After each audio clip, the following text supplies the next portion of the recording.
መንፈሳዊ ህይወት ውጊያ መሆኑን ረስተናል። አንተ ማንህ ማትፈተኑ ጌታ ተፈትኖ ነው። ክርስቶስ እንኳን በምድር እያለ ያልኖረውን ህይወት ነው እኛ የምንመኘው። ሞት ፔንፉል አይደለም። በብሩክቲ ማወቅ ያለብሽ ነገር መጨነቅ ካለብን በጣም መጨነቅ ያለብን ቀጣይ ለሚኖረው ህይወታችን። እነሱ ያወቁት እነሱ የተረዱት የእግዚአብሔር ፍቅር የጌታችን የመድኃኒታችን ኢየሱስ ክርስቶስ ወለታ እኛ ያልገባን ምንድን ነው? ፍቅር ከሁለት ወገን ነው ይላሉ። እሱ ብቻ ቢወደን እኛ ካልወደን ነው እሱ ማያስደስተውም ይላል። ክብሯንና ክብሯት የፕሮዳክቲቭ አበሻ ቤተሰቦች ዛሬ በጣም ኤክሳይቲንግ ቪዲዮ ነው ይዤላችሁ የቀረብኩት። በእውነት ስታዩት እንደው እግዚአብሔር እየሰራ ነው ያለው ብላችሁ በወጣቶችም ላይ ተስፋ የምታደርጉትን እንግዳ ነው ይዤላችሁ የቀረብኩት። በጣም ጥሩ ቆይታ ነበረን። እንዴትም ሰዓቱን አመቻችቶ ከኢትዮጵያ በሌሊትም ተገኝቶልናልና ከዩኤል ሀብታሙ ጋር የነበረኝን ቆይታ ተጋበዙልኝ። ሀሳብ አስተያየት፣ ጥያቄ ካላችሁ ኮሜንት ላይ አስቀምጡ። ምናልባት ፓርት 2 ማስፈላጊ ከሆነ ጥያቄያችሁን እዛ ላይ ድሮፕ አድርጉልን። ለፕሮዳክቲቭ አበሻ አዲስ ከሆናችሁና ሰብስክራይብ ካላደረጋችሁ ሰብስክራይብ በማድረግ ቤተሰቡ ነው። እንደምን አለ? ሰላም ነህ ወይ? እግዚአብሔር ይመስገን ብሩክ። ደስ ብሎኛል ስላገኘሽ ስላየሽ። እኔም በጣም ደስ ብሎኛል። አይገስ ጥሩ ነገር ቢኖረው ነው ብዬ አስባለሁ። እዚህ ሁላ ስልስት የገባ ነው እና ቴንክ ዩ አንተም በዚህ ሌሊት በጣም ነው እውነት አፕሪሺየት ማድረገው። ቴንክ ዩ ስለተገኘ ጊዜን መስዋዕት አድርገህ። አመሰግናለሁ ስለገብሽ። የልጅነታችን ነሽ። በጣም ከልጅነታችን ነው የምናውቅሽ። ኧረ ፕሮዳክቲቭ አበሻ እኮ ብዙ አይተናል። ታዋክ ዜራ ይኮርልኝ በደንብ። እሺ አፕሪሺየት ቴንክ ዩ በጣም ነው የማመሰግነው። እንዴት ነበር ቆይታ? ሁሉ ሰላም? እግዚአብሔር ይመስገን ሁሉ ሰላም፣ እግዚአብሔር ይመስገን። እንዴት ነው እናንተ ጋር? አገልግሎትስ? እግዚአብሔር ይመስገን እኛም እየታገልን ነው። እንግዲህ ትግል ነው በየቦታው። ኦፍኮርስ አገልግሎት ጥሩ እየሄዳልን ነው። ይመስገን እግዚአብሔር ይመስገን። እየጣርን ነው እንግዲህ በተፈቀደልን ልክ። እውነት ነው። በወጣትነት ማገልገል ምን ይመስልሃል? ካየው ካለው ኤክስፒሪየንስ ለእኔ አዲስ አይደለም እንግዲህ ላይክ እስከ ቢያንስ 15-14 ዓመት ሰንበት ቤት ውስጥ ደግሞ አገልግለናል። እንደውም ከአገልግሎት ውጭ ያለውን ህይወት ነው ማናውቀው እኛ። ሰንበት ቤት በጣም ትልቅ ኦፖርቹኒቲ የሰጠችን ይህን ይመስለኛል። በጣም 2005-2006 አካባቢ ነው ሰንበት ቤት የተቀላቀልኩት። ላይክ በ9-10 ዓመቴ ማለት ነው። አሁን ወደ 22 ተጠግቻለሁ። ላይክ ከ13-14 ዓመት የልጅነት ታሪክ ቤተክርስቲያን ውስጥ ነው ትዝ የሚለኝ። ሌላ ምንም ማስታወሰው ነገር የለምና ቆሞ ማስተማሩን ማገልገሉን ምናምን ከልጅነት የመጣ ነው። ኃላፊነት በጣም ረባሽ ተማሪ ስለነበርኩኝ ሰንበት ቤት ላይ ኃላፊነት በመስጠት ነው ያስተካከሉኝና ገና በልጅነታችን ነው መድረክ መምራት፣ ማስተማር፣ ከኛ በታች ያሉትን ህጻናት ማስተማር ምናምን የተጀመረው ከዛው ስለሆነ ብዙ አዲስ አይደለም። አሁን ግን ያው እየሰፋሽ ስትመጪ ምናምን ትንሽ በጣም ቢዚ በየወጣራት ሆነን ይመጣል እንጂ ያው ሰንበት ቤት በልጅነት ነው ያስጀመረች። በጣም ጥሩ ፊል ላይክ ሰንበት ትምህርት ቤትን ለተጠቀመባት በደንብ ተሰርቶበት ማውጣት የሚችል ማለት በጣም ተሰርተንበት መውጣት እንችላለን ብዬ አስባለሁ። አሁን ከምትለኝም ነገር አንዱ ለምሳሌ አሁን really like what you said ይሄ ምንድነው ምንረብሽ ልጆች ሪስፖንሲቢሊቲ የተሰጠን የተስተካከል ነው ያልከው እስቲ ሞር ኤክስፕሌን አድርግልኝ። ምክንያቱም ባለሙያ ወይንም በትምህርትም እንደዚህም ስናቅ የሚረብሽ ልጅ በቁጣ በማስፈራራት እንዲሁም ወላጅን በመቅጣት በምክር እምቢ ካላልና እሱን እስቲ ትንሽ ንገረኝ። እንዴት ማለት I'm imagining ያን ያህል ረባሽ ሆነ ላይሆን ይችላል፣ ግን እንዴት ያቺ ሪላይዜሽን እንትን አለች? ኢማጂን ከምታደርጊው በላይ በጣም አስቸጋሪ ሰው ነበር። በደንብ ነበር አስቸጋሪ። ለትትና እንዳይሆን ተው። እውነት ያውቃሉ አብረኛ ያደጉ ተማሪዎች እስከ መታገድ ድረስ ረብሸናል። 1-2 ዓመት አስቸጋሪ ነው። ያው ግን ለምክንያት ነው፣ እግዚአብሔር ሁሉን ነገር ለማስተካከል ነው። በዛም ጸባይ ውስጥ እንዲሁ ግን አይ ቲንክ አሁን ላይክ የምታውቂው ከሆነ ዶክተር ጆርዳን ፒተርሰን በጣም ያው ፌመስ ስለሆነ የሚያነሳቸው ሀሳቦች አሉ። በጣም ኢንስፓየር የሚያደርገኝም you have to lift up something ይላል። የሆነ ሪስፖንሲብል የምትሆንበት ነገር ማንሳት አለብህ ላይፍህን ህይወትህን ማስተካከል ከፈለክ ማለት ነው። የሰው ልጅ የተፈጠረው ለኃላፊነት ነው፣ ለመጣር ነው። አደኝ ፍተደይ ሁላችንም የሆነ አገልግሎት አለብን። ለአገልግሎት ነው የተፈጠረው። እንደውም ይሄ አብሰንሳችንን በጣም እንትን ማለት የለብንም። የአንድ ሰው መጉደል ዓለምን ሙሉ ለሙሉ ሊያጎላት ይችላል። እግዚአብሔር እያንዳንዱ ሰው የፈጠረበት ዓላማ ላይክ ብሩክቲ አንቺ ብቻሽን የምትፈቺው ችግር አለ እና አንቺ ያንን ሳትፈቺ ከሞትሽ ላይክ ይቺ ዓለም ምናልባት ሚሊየንስ ብትቀጥል ሚሊየንስ ይርስ ብትቀጥል ያ ችግር ሳይፈታ ሊኖር ይችላል። አንዴና ለዘላለም ላይክ በጣም ኢማጂነሪ ነገር ሊመስላችሁ ይችላል የሚሰሙ ሰዎች፣ ግን አንድን ሰው ብቻ ለአንድን ችግር እግዚአብሔር ይፈጥሯል። በቃ ያንን ብቻ ሶልቭ አድርገሽ ሜቢ ደግሞ ለአንድ ሰው ሊሆን ይችላል። በጣም ይደንቀኛል ነው ያው ክርስቶስ እግዚአብሔር ለአገልግሎት ያለው ቦታ በጣም ሰፊ ነው። ለአንድ ነፍስ ያለው አንድ ነፍስ ለመመለስ ወርልድ ዋር 3 ሊነሳ ይችላል። በቃ ጦርነት ሊያስነሳ ይችላል። አንቺን የሆነ ሌሰን ለማስተማር በጣም በብዙ ቅዱሳን በብዙ ብሉይ ኪዳን ውስጥ ባሉ በተለይ ደግሞ በእነሱ ቅዱሳን ታሪክ ውስጥ አይተነዋልና ሪስፖንሲቢሊቲ የሆነ አገልግሎት ሰው ሁሌም ቢሆን ለራሱ ጨካኝ ነው ብዬ አስባለሁ። ለራሱ ሰነፍ ነው ብዬ አስባለሁ። ምክንያቱም ራሱ ላይ ነፃነት ስላለው ነፃ ፍቃድ ስላለው ብትንከባከቢ ባትንከባከቢ ኢትስ ዩር ላይፍ ያንቺ ህይወት ነው። በቃ ግን የሆነ ሰው ህይወት ሲሆን ቤተሰብ ስትሆኝ ሚስት ሲኖርሽ ባል ሲኖርሽ ልጆች የምታስተምሪያቸው ሰዎች ስራ ሲኖርሽ ለምሳሌ ስራ ያለው ሰው ላይክ ጠዋት እሱ ካልገባ የሚጎል ነገር አለ፣ እሱ ጋር የሚጎልበት ነገር አለ፣ እዛም ድርጅቱ ላይ የሚያጎለው ነገር አለ እና ሪስፖንሲቢሊቲ በጣም በጣም አንደርሬትድ የሆነ ሰዎች ህይወታቸውን የሚያስተካክሉበት በጣም ብዙ ወጣቶች ከዲፕሬሽን መውጣት ያልቻሉት ሪስፖንሲቢሊቲ ህይወታቸው ላይ ስለሌለ የሚያወሉትን የሚጠጡን ቤተሰብ ነው የሚሰጣቸው። ሁሉ ነገር መሰረታዊ ለመኖር የሚያስፈልጋቸው ነገር ፕሮቫይድ ስለሚደረግላቸው ከክፍላቸው መውጣት አያስፈልጋቸውም። ኤኒቲንግ እንድትራመጂ እንድትጥሪ የሚያደርግሽ ነገሮች ሁሉ ላይ ሪስፖንሲቢሊቲ አለ፣ ኃላፊነት አለ እና አይ ቲንክ ሰንበቴት በጣም በጣም በሚደንቅ ስትራቴጂ ያው እነሱ እንግዲህ ኢንቴንሽናሊ ላይ ያደረጉት ይችላሉ ታላላቆቻችን፣ ግን ቢጠና አንድ መጽሐፍ ሊወጣ የሚችለው በጣም ብዙ ሳይኮሎጂስቶችም ቅድም እንዳልኩሽ ጆርዳን ፒተርሰን የተባለው ላይክ ማስተር አድርጎበት አንድ ሰው ላይክ የሆነ ነገር መሸከም አለበት ብሎ የሚያምን ሰው በደንብ ኢንስፓየር የሚያደርገኝ ሰው ነውና ኦልዌይስ የሆነ ምንድነው የህይወት መንገድ ከጠፋብህ ብሎ እንደሚሞክረው ጀስት ፋይንድ ሰምቲንግ ቱ ካሪ የሆነ ነገር ተሸከመው ነው እና ካቃተህ ወር ደግሞ ለአንተ ካልሆነ ትጥለዋለህ፣ የሆነ ቦታ ደግሞ ፈልግና አንሳ እያለ ጀስት መሸከም እስከ መጨረሻው እስከምትችለው ድረስ ተሸክመህ ሩጥ ነው የሚለውና ያ ኃላፊነት በልጅነታችን የማይገባን እኔ እንደውም በደንብ ማስታወሰው በእኛ ሰንበት ቤት ውስጥ ከክፍላቶች ውስጥ አንዱ ኪነጥበብ ክፍል ነበረ እና እዛ ላይ የተመደበው ወንድማችን ሌላ ተጨማሪ ክፍል ወደ አባላት ጉዳይ የተማሪዎችን ነገር የሚቆጣጠር ክፍል ሲጨመር ያንን ክፍል ማን ያዙ ሲባል እኔ በሚድል ስቴጅ ላይ ነበርኩኝ። ገና ወደ ወጣቶቹ ወደ ትላልቆቹ አላደኩም። ሰንበት ቤቱን ክፍላት ለመቆጣጠር ትላልቆቹ ጋር ማድረግ አለብሽ።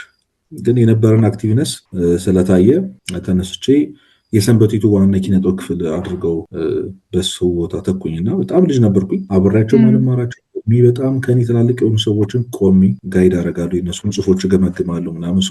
ለዛ ብዬ ራሴን ማብቃት ነበረብኝ። ለዛ ብለን ማንበብ ነበረብን። ከአቅማችንም በላይ የሆነ ኃላፊነት ቢሰጠንም የባሰ ጥሩና ጠንካራ ያደረገን እንጂ የተጎዳነው ነገር የለም። ይበልጥ የተጠቀምነውና ሪስፖንሲቢሊቲን በዛ ልክ ነው ማየው። ስትራቴጂካል የሆነ ነገር ነው ከድሮም ጀምሮ የነበረ ነው። ግን ኢንቴንሽናሊ ባያረጉት እንኳን ታላላቆቻችን ሳያውቁት በጣም የሚደንቅ መስመር ሰርተውልናል ብዬ አስባለሁ። ከዚህ ጋር የተያያዘ አንድ ሌላ ጥያቄ መጣልኝ እና ግን ሳስበው ለካ ኢንትሮዲውስ አላረኩም። ያው እርግጥ ምናልባት ይሄ ራስ ላይ ስፖትላይት ማትፈልግ ሰው ልትሆን ትችላለህ። እንደው እንደ ጓደኛ እናወራለን ማለትም አስቤ ነው እና ኦብቪየስሊ ሰዎችም ያውቁሃል። ግን እንደው ስለ ራስ አንድ ሙለት የማያውቁ ኢንኬዝ ካሉ እንደ ኢንትሮዲውስ ብታደርግልኝ። ማንን ይዛ መጣሽ ቢባል ማን ልበል? ከስሜ በላይ ምንም መናገር የምችለው ነገር የለም። ኢዩኤል ሀብታሙ እባላለሁ። እንግዲህ ቤተክርስቲያን አገልግሎት ላይ ነው ያለሁት። በተለይ ደግሞ በሶሻል ሚዲያው ላይ የተለየ ማድረግ የለኝም። ምንም የምጨምረው ነገር የለኝም። ለምን ኢዩኤል ተባልክ? በነገራችን ላይ ምክንያት አላቸው ቤተሰቦች? አይ ዶንት ኖ። ያው መንታ ነው፣ ትዊን አለኝ። ያው አይ ኪሩቤል ትዊን ነው በነገራችን ላይ። ኪሩቤል ወይ ታላቅ ላይክ በአንድ አመት ምናምን ታላቅ ይመስለኝ ነበር። ቀድሞ የወጣው እሱ ነው። ኦኬ አይ ሲ መንታዬ ነው እና ወላጆቻችን ከኛ በፊት ሁለት ልጆች በህፃንነታቸው በሞት ተከታታይ አጥተው ነበር በሞትና እነዛን ሁለቱም ወንዶች ነበሩ፣ በተለያየ አመታት ነበሩ። መንታ አድርጎ ሲሰጣቸው እንደ መካስ አይነት ነው። የስሙ ብዙ ስሞች ነው የወጡልን። ከነዛ ውስጥ ነው እንግዲህ እኛቸው ዚያረግ ነው ኢዩኤል ማለት እንግዲህ እግዚአብሔር ረዳቱ የሆነለት እግዚአብሔር ረጁ የሆነ ማለት ነውና ያው አድጌ በራሴ ህይወት ተፈቶልኛል የስሜ ትርጓሜ። እግዚአብሔር በብዙ ረዳት ይሆኖልኛል። እነሱ ባይገጣጠመላቸውም ያው እንደ ትንቢት ሆኖላቸው እግዚአብሔር ረዳቴ ሆኖልኝ እስካሁን አለሁ። እግዚአብሔር ይመስገን። ደስ ይላል ያንን በህይወት ሆነም ኤክስፒሪየንስ በማድረግ እና ቅድም ስታወራ ምን ትዝ አለኝ መሰለህ፣ ስለ ራሳችን ያለን ግምት እንዴት መሆን አለበት? አሁን በወጣቱ ዘንድ ራሱ ብታይ ኦር ኢቨን ለእኛ እናት አባት የሚሆኑ ሰዎችን ራሱ ብትመለከት የሆነ ኤክስትሪሚስት የሆነ ቪውን ያለን ስለ ራሳችን ማለት ወይ በጣም ራሳችንን ያወረድን ሰዎች አለን። ስለ ለትህትናም ሳይሆን አለ አይደለ በቃ ራስን ካለማወቅ እግዚአብሔር ደግሞ በሚያየን መንገድ ራሳችንን ካለማየት በጣም ራሳችንን ዝቅ የምናደርግ ሰዎች አለን፣ ከሚገባንም በታች ማለት ነው። አት ዘ ሴም ታይም ደግሞ ራሳችን በጣም እናገን በቃ መሬት አይንካኝ፣ እኔማ በቃ እኔ የተናገርኩት ካልሆነ እኔ ያልነካሁት ካልሆነ ሌላ ሰው ቢያደርገው እኛ ካላደረግን ደስ የማይለን ሰዎች ናርሲስቲክ የሆነ ባህሪ ያለን እና እንደዚህ ኤክስትሪሚስት የሆኑ ቪው ነው ያለው እና ሰው እንዴት እናስተካክለው? ጤናማ የሆነ ለራስ ግምት እንዴት ይኑረን የሚለው ላይ ትንሽ ብትለን። በጣም በጣም ወሳኝ ጥያቄ ነው። ሰው ለራሱ ያለውን ነገር ካላስተካከለ ምንም ነገር ማስተካከል አይችልም። ሁሉም ነገር ውስጥ ካለው ዓለም ነው የሚወጣው። ስፔሻል ወርልዱ ላይ በተለይ መንፈሳዊ ዓለም ላይ በጣም በጣም ሰው መጠንቀቅ ያለበት ለራሱ ያለው አመለካከት ላይ ነው። the first thing ክርስትና ላይ የመጀመሪያው መጥፋት ያለበት ነገር እኔነት ነው። እኔነት ሚንስ ያው ሊከተለኝ የሚሄድ አስቀድሞ ራሱን ይካድ ብሏል። ዕለት መስቀልን ተሸክሞ ይከተለኝ። ያው ራስን መካድ ማለት ብሩክታይትን እስክትረሻት ድረስ የእግዚአብሔር አገልጋይ መሆን፣ የክርስቶስ ተከታይ መሆን። ምን ማለት ነው? እኔ ብለሽ የምታስቀምጪው ምንም አይነት ጉዳይ ላይ ፐርስፔክቲቭ የለም። እኔ አሁን አንዳንድ ቦታ ላይ ኢንተርቪው ላይ ከአንተ አንጻር ይሉኛል። ከአንተ አንጻር እንዴት ታያለህ? ወይም ደግሞ ለአንተ እግዚአብሔር ምን ማለት ነው? ወይም ደግሞ እንደዚህ የሚባል ጥያቄ የለም። ሁሉም ነገር አባቶች በመንፈስ ቅዱስ በእግዚአብሔር መሰረትነት የተቀመጡ ናቸው። እይታችን ሁሉ መጽሐፍ ቅዱሳዊ ነው፣ እግዚአብሔራዊ ነው፣ ክርስቶሳዊ መሆን አለበት፣ መንፈስ ቅዱሳዊ መሆን አለበት እና መጀመሪያ ከመውጣት ያለበት ከጥያቄው ላይ ለራሳችን ያለን አመለካከት ምን መሆን አለበት መባል የለበትም። ሁላ እኛ አይደለም መጠየቅ ያለብን ስለራሳችን። በደንብ ኤክስፕሌን ለማድረግ ሰው ራሱን መመልከት ያለበት በእግዚአብሔር መነጽርነት ወይም ደግሞ በእግዚአብሔር እይታ ውስጥ። እኔ እንደውም አንድ ጽሑፍ ነበረ ይመስለኛል በጣም ብዙ ሰው የሚጨነቀው አሁን እንዳልሽው የመጀመሪያው ጥያቄ እኔ ራሱ ለእኔ ማንኝ የሚል ሰው አለ። ከዛ ሰዎች ፊት እኔ ማንኝ ብሎ በጣም የሚያስጨንቀው ሰው አለ። አብዛኛው ጊዜ ያው በጣም የሚያስጨንቀን ሰዎች ጋር ያለን በቃ ማንነት ምን አይነት እንደሆነ የማወቅ ፍላጎት አለን። በጣም ብዙ ሰው ኪዩሪዮሲቲ ያለበት እንግዲህ ታውቂያለሽ። ግን ትክክለኛው ብሩክታይት ወይም ትክክለኛው ኢዩኤል እግዚአብሔር ፊት ያለው። አንቺ ራሱ እግዚአብሔር በሚያውቅሽ ልክ ራስሽን አታውቂም። ዲፊኒሽን ኦፍ እኔ ማነኝ ማለት እግዚአብሔር ነው መጠየቅ የምንችለው ወይ በትክክል እግዚአብሔርና እግዚአብሔር ብቻ ነው የሚያውቀው። ሰው ራሱን ፉሊ ፐርሰንት አያውቅም። ራሱን ሙሉ ለሙሉ ሊያውቅ አይችልም። ሰዎችም እሱን ሊያውቁት አይችሉም። ስለዚህ ያለን ብቸኛ አማራጭ ሁሉን አዋቂ እግዚአብሔር ብቻ ይሄን ጥያቄ መጠየቅ የሚችል። ያ ደግሞ ለእኛ ያለውን አመለካከት፣ ለእኛ ያለውን ፍቅር፣ ለእኛ የሚያስባትን መንገድ ሁሉ ነገር ተጽፏል መጽሐፍ ቅዱስ ላይ በብዙ አባቶች ተናግሯል። መንፈስ ቅዱስ ያው ሁልጊዜም ይናገራል። ታውቂዋለሽ፣ በሰባኪያን በመምህራን አሁንም በሚጽፉ የቤተክርስቲያን መምህራን፣ ደራሲያን፣ ጸሐፊያን ይናገራል። አስወልስ ሁልጊዜም በመንፈስ ቅዱስ ነው ልታውቂ የምትችል። ሰው ራሱን ካደ ማለት ለራሱ ያለውን አመለካከት ማወቅም አይጠበቅበትም። ክርስቶስን ነው ማወቅ ያለበት፣ ወይም ደግሞ ራሱን ውስጥ ያለውን ጌታን ነው መረዳት ያለበት። ራስሽን ካልካልሽ ግን ሁልጊዜም የሆነች ብሩክታይት የምትባል ሴት አለች። ኢሞሽኗ በየጊዜው የሚገለባበጥ፣ በየጊዜው ለነገሮች የምትሰጠው ዲሲሽን የሚለያይ፣ ማንም በየትኛውም ሀሳብ ላይ ጸንቶ የኖረ ሰው አናውቅም። ነው ብለን ያሰብነው ነገር ከሆነ ዓመታት በኋላ አይ በቃ ተሳስቻለሁ ድርቅም ልንል እንችላለን። ግን ደግሞ ልክ አይደለም ወደ ማለት እንሄዳለን። ስለዚህ የሰው ልጅ ሀሳብ የሚገለባበጥ ነው ወይም ደግሞ ኮንዲሽናል ነው። የሆነ ነገር ሰክሲድ ስታረጊ፣ ሰዎች ሲያጨበጭቡልሽ፣ ጥሩ ነገር ሲነገርሽ ኮንዲሽናል ነው በሁኔታዎች። ይሄ ምንድን ነው? አብሰንስ ኦፍ ኮንፍሊክት ነው ማለት የችግር ወይም ደግሞ የሆነ መጥፎ ነገር ያደረግነው ነገር አለመኖር ነው ስለራሳችን ጥሩ ስሜት እንዲሰማ የሚያደርገን። ከዛ የሆነ ኮንፍሊክት ከራሳችን ጋር የሚያጋጨን ሼም የሚያስይዘን ሰዎች ፊት ኢምበርስ የሚያደርገን ነገሮችን ካረግን በኋላ ደግሞ ለራሳችን የሚሰማን ስሜት እየወረደ ይመጣል። ሰው አንደኛው በሚቀያየሩ ሁኔታዎች ውስጥ የተለያየ ማንነት እንዳለን እኔ እኮ እንደዚህ አይነት ሰው ነኝ፣ እኔ እኮ እንደዚህ አይነት ሰው ነኝ፣ እኔ ለምንም መሆን ሰው አይደለሁም። ላይክ በአንድ ሰው ንግግር ለምሳሌ ያው የአብዛኞቻችን ትራውማ የቤተሰቦቻችን ንግግር ነው። የአብዛኛው ሰው አንተ እኮ መቼም አትረባም፣ አንተ መቼም ሰው አትሆንም የተባለ ያደገ ልጅ ላይክ ቅድም ሪስፖንሲቢሊቲ እየፈራ ነው የሚመጣው። ምክንያቱም ለዛ ሰው ለዛ ነገር ኬፕብል አይደለሁም ብሎ ነው የሚያስበው። ዲዘርቭ አደርጋለሁ ብሎ ያስብም። ባገኙት አጋጣሚ የሆነ ሪስፖንሲቢሊቲ ሲሸሹ የምታያቸው ሰዎች አሉ።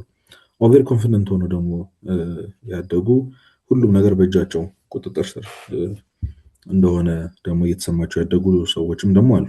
ያው ያስተዳደግ በጣም ትልቁ ነው። ይሄ እንደውም አይ ቲንክ ሳይኮሎጂ ስኩል ኦፍ ቶትስ ላይ የማን እንደሆነ ባላስታውሰውም ከ1 ዓመት እስከ 3 ዓመት ምናምን ባለው እርግጠኛ አይደሉም እንግዲህ ባለሙያዎቹ እንዳይቆጡኝ፣ ግን ትረስት ኢሹ እና ይሄ ሚስትረስት እና ትረስት ብለው የሚያነሱት አለ። ለምሳሌ ህፃን ልጅ እያለ ልክ ሲያለቅስ ቶሎ ዕቃ የሚሰጠው እንኳን መገረፍ መቆጣት ላይ በጣም ፋንሲ የሆነበት ቦታ ላይ ነው ትኖሩ ያንቺን በደምብ ትንያለሽ። እኛም ፊልም ላይ ምናምን ስናይ ነው በጣም የሚገርመን ልጆች ስሜታዊ የሚሆኑት ገና ወላጆች ድምጻቸውን ከፍ ሲያደርጉ። ሀበሾች ደግሞ ያደግንበትን ወይ ታውቂያለሽ። ግን ያው እዚሁ ሀገር ውስጥም ሆኖ በዚህ አይነት ዲፍረንስ ያደገ ሰው አለና ይሄ በራሱ ከልጅነት ይዞ የሚያድገው ሰው አለ። ስለፈለገ ብቻ ቪክቲም ሜንታሊቲ ተሰምቶት እኔ ይገባኛል ስላለ ብቻ እንደሚገባው የሚሰማው ሰው አለ። አትሚስ ቅድም ላልኩሽ ያው ሳይኮሎጂ ስኩል ኦፍ ቶት ላይ የተጻፈው ሲያለቅስ ቶሎ ትረስት ያለው ማለት ነው። ሀበሻ ግን ምን ብትንፈራፈሪ አሁን የአብዛኞቻችን እናት የሚሰጥሽ የለም ካላስፈልግሽ በስተቀር ይሄን እናውቃለን። እነዚህ ነገሮች ናቸው እያደጉ አሁን ውጫዊ ማንነታችን ላይ በጣም ተጽዕኖ እያደረጉ የመጡት። ቅድም ያልሽውም ሰልፍ በጣም ራሳቸውን ለሚጠሉ ራሳቸውን ዝቅ ለሚያደርጉ ሰዎችም ያስተዳደግ ዙሪያችን ያሉ ሰዎች የተናገሩት ነገር በጣም መሰረት አለው። በጣም ኢጎይስቲክ ከሆኑ ደግሞ በሁሉም ነገር ራሳቸውን መገኘት፣ በጣም ኦቨር ኮንፊደንት የሆኑ ሁሉም ነገር እኔ ዲዘርቭ ማድረግ የሚሉ ሰዎችም ከቤተሰቦቻቸው ያገኙት ሁሉም ነገር ይሄ አቬለብል መሆን፣ የጠየቁት ነገር ሁሉ የሚሰጣቸው፣ የፈለጉት ቦታ ሁሉ የሚሄዱ፣ የጠየቁት ገንዘብ ሁሉ የሚሰጣቸው ልጆች መጨረሻቸው ያው እንደዚህ ነው የሚሆነው። ሰው ግን ያው ሁሌም ቤተሰቦችሽን እየወቀሽ አትኖሪም መቼም። ዳት ሚንስ ማወቅ ማገናዘብ ከጀመርሽ በኋላ ተጠያቂ አንቺ ነሽ። ምክንያቱም ልክ አይደለሁም ማለት አድገሽ ያንን ቼን ያንን ሰንሰለት ወደ መበጠስ ማድረግ ያለብን እኛ ነን። እና ሁሌም እኔ መናገር የምችለው እዚህ ጉዳይ ላይ አንድ ቃል ራሳችሁን አታውቁትም፣ ራሳችሁን አናውቅ። እግዚአብሔር እንኳን በነገራችን ላይ ፉሊ ራሳችንን እንዳናውቅ አድርጎናል ብዬ አስባለሁ። የትልቁ የምህረቱ መገለጫ ነው ብዬ አስባለሁ። ምክንያቱም ሰው አይገርም። I was thinking about this a while ago, like ዝም ብዬ ቁጭ ብዬ ቤተክርስቲያን ትላንት ዝም ብዬ ከጸሎት በኋላ ቁጭ አደረኩና ቁጭ እያልኩ እግዚአብሔር እኮ ምናልባት እንዳልታበይብሱ የደበቀኝ ነገር ይኖራል ምናምን እያልኩኝ ፈልጌ ያመጣሁት ሀሳብ አይደለም። እንደዛ የሚል ነገር ተሰማኝና እግዚአብሔር ይመስገን እንኳንም አላሳወቀኝም። ያው አንዳንዴ ላይክ የጎደለ ነገር ሊያሳስብ ይፈልጋል ምናምን ነገር አይደለ ኮምፔር ሊያደርግ ምናምንና ለዛ ይመስለኛል ይሄን ሀሳብ እንደው መንፈስ ቅዱስ ነው አምሹር አይ ዊል ሴይ እንደዛ ያመጣውና ኢንትረስቲንግ ቀጥል ስቲቭናት በሁለቱም ሳይድ ይሄዳል። በነገራችን ላይ አሁን ቅድም ራሳቸውን የሚጠሉ ሰዎች እንደውም መጥላት ካለባችሁ በላይ አልጠላችሁትም፣ መጥላት ካለብን በላይ አልጠላም ብዬ ነው የማስበው። የእግዚአብሔር ንጽሕናው ሰማያት እንኳን በፊቱ ንጹሐን አይደሉም ይላል መጽሐፍ ቅዱስ። ሰማያት ምን አድርገው ነው ብሩክ ላይክ ምንም አላደረጉም እኮ ላይክ ንጹህ ናቸው ማለት እንደ ሰማይ ምን የጠራ ነገር አለ እዚህ ምድር ላይ ላይክ አስበው አጥራት ሊሰራ ይችላል። ግን ላይክ መላእክትም ማንም በእግዚአብሔር ፊት ንጹሐን አይደለም። ያ ማለት የቆሸሹ ናቸው ማለት ሳይሆን ከእግዚአብሔር ንጽሕና ጋር ብታወዳደሩ ያልቆሸሸ ነገር የለም። ላይክ በቃ ፐርፌክት አይደለም። ራስሽን ደግሞ ራስሽን ስታስቢው በጣም ከባድ ነው እና ይሄንን እንኳን አዌር እንድንሆን አላረገም። ማለት አንዳንድ ነገሮች እኮ በራሳችን አቅም እንደምናደርገው እንዲሰማን እያደረገን አይደለ? ላይክ አሁን ትምህርት ላይ ምናምን እኛ እስከዛሬ በጣም ስንሸወድ ስንባል የነበረው ነገር ላይክ አንተ ጣር እግዚአብሔር ይጨመርበታል የምትባል ቃል ነበርሽ ቤተሰቦቻችን። ላይክ ግን እንደዚህ የሚባል ነገር የለም።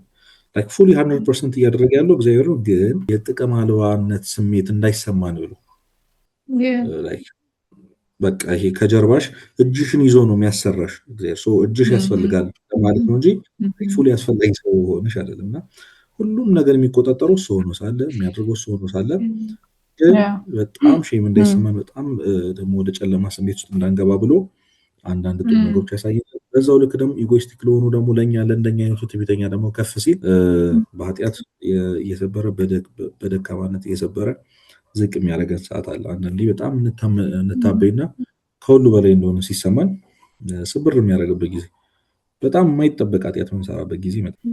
አገልጋዮች እንደውም ይህንን በጣም ሪሌት ያደርጉታል ብዬ አስባለሁ። ትንሽ ወደ እግዚአብሔር የቀረቡ ሰዎች፣ ቤተክርስቲያን በደንብ ያሉ ሰዎች ሪሌት ያደርጉታል። ምክንያቱም የሆነ ሰዓት ላይ ጀጅ ስታደርጊ ራስሽን ታገኘዋለሽ። በጣም ፐርፌክት እንደሆንሽ ይሰማሻል፣ እንዳልሆንሽ ያሳይሻል። የእሱ የእግዚአብሔር ዋናው ዓላማ ግን እኛን መስበር አይደለም። ባይዘ የኃጢአት ሁሉ ራስ ትዕቢት ስለሆነ ነው።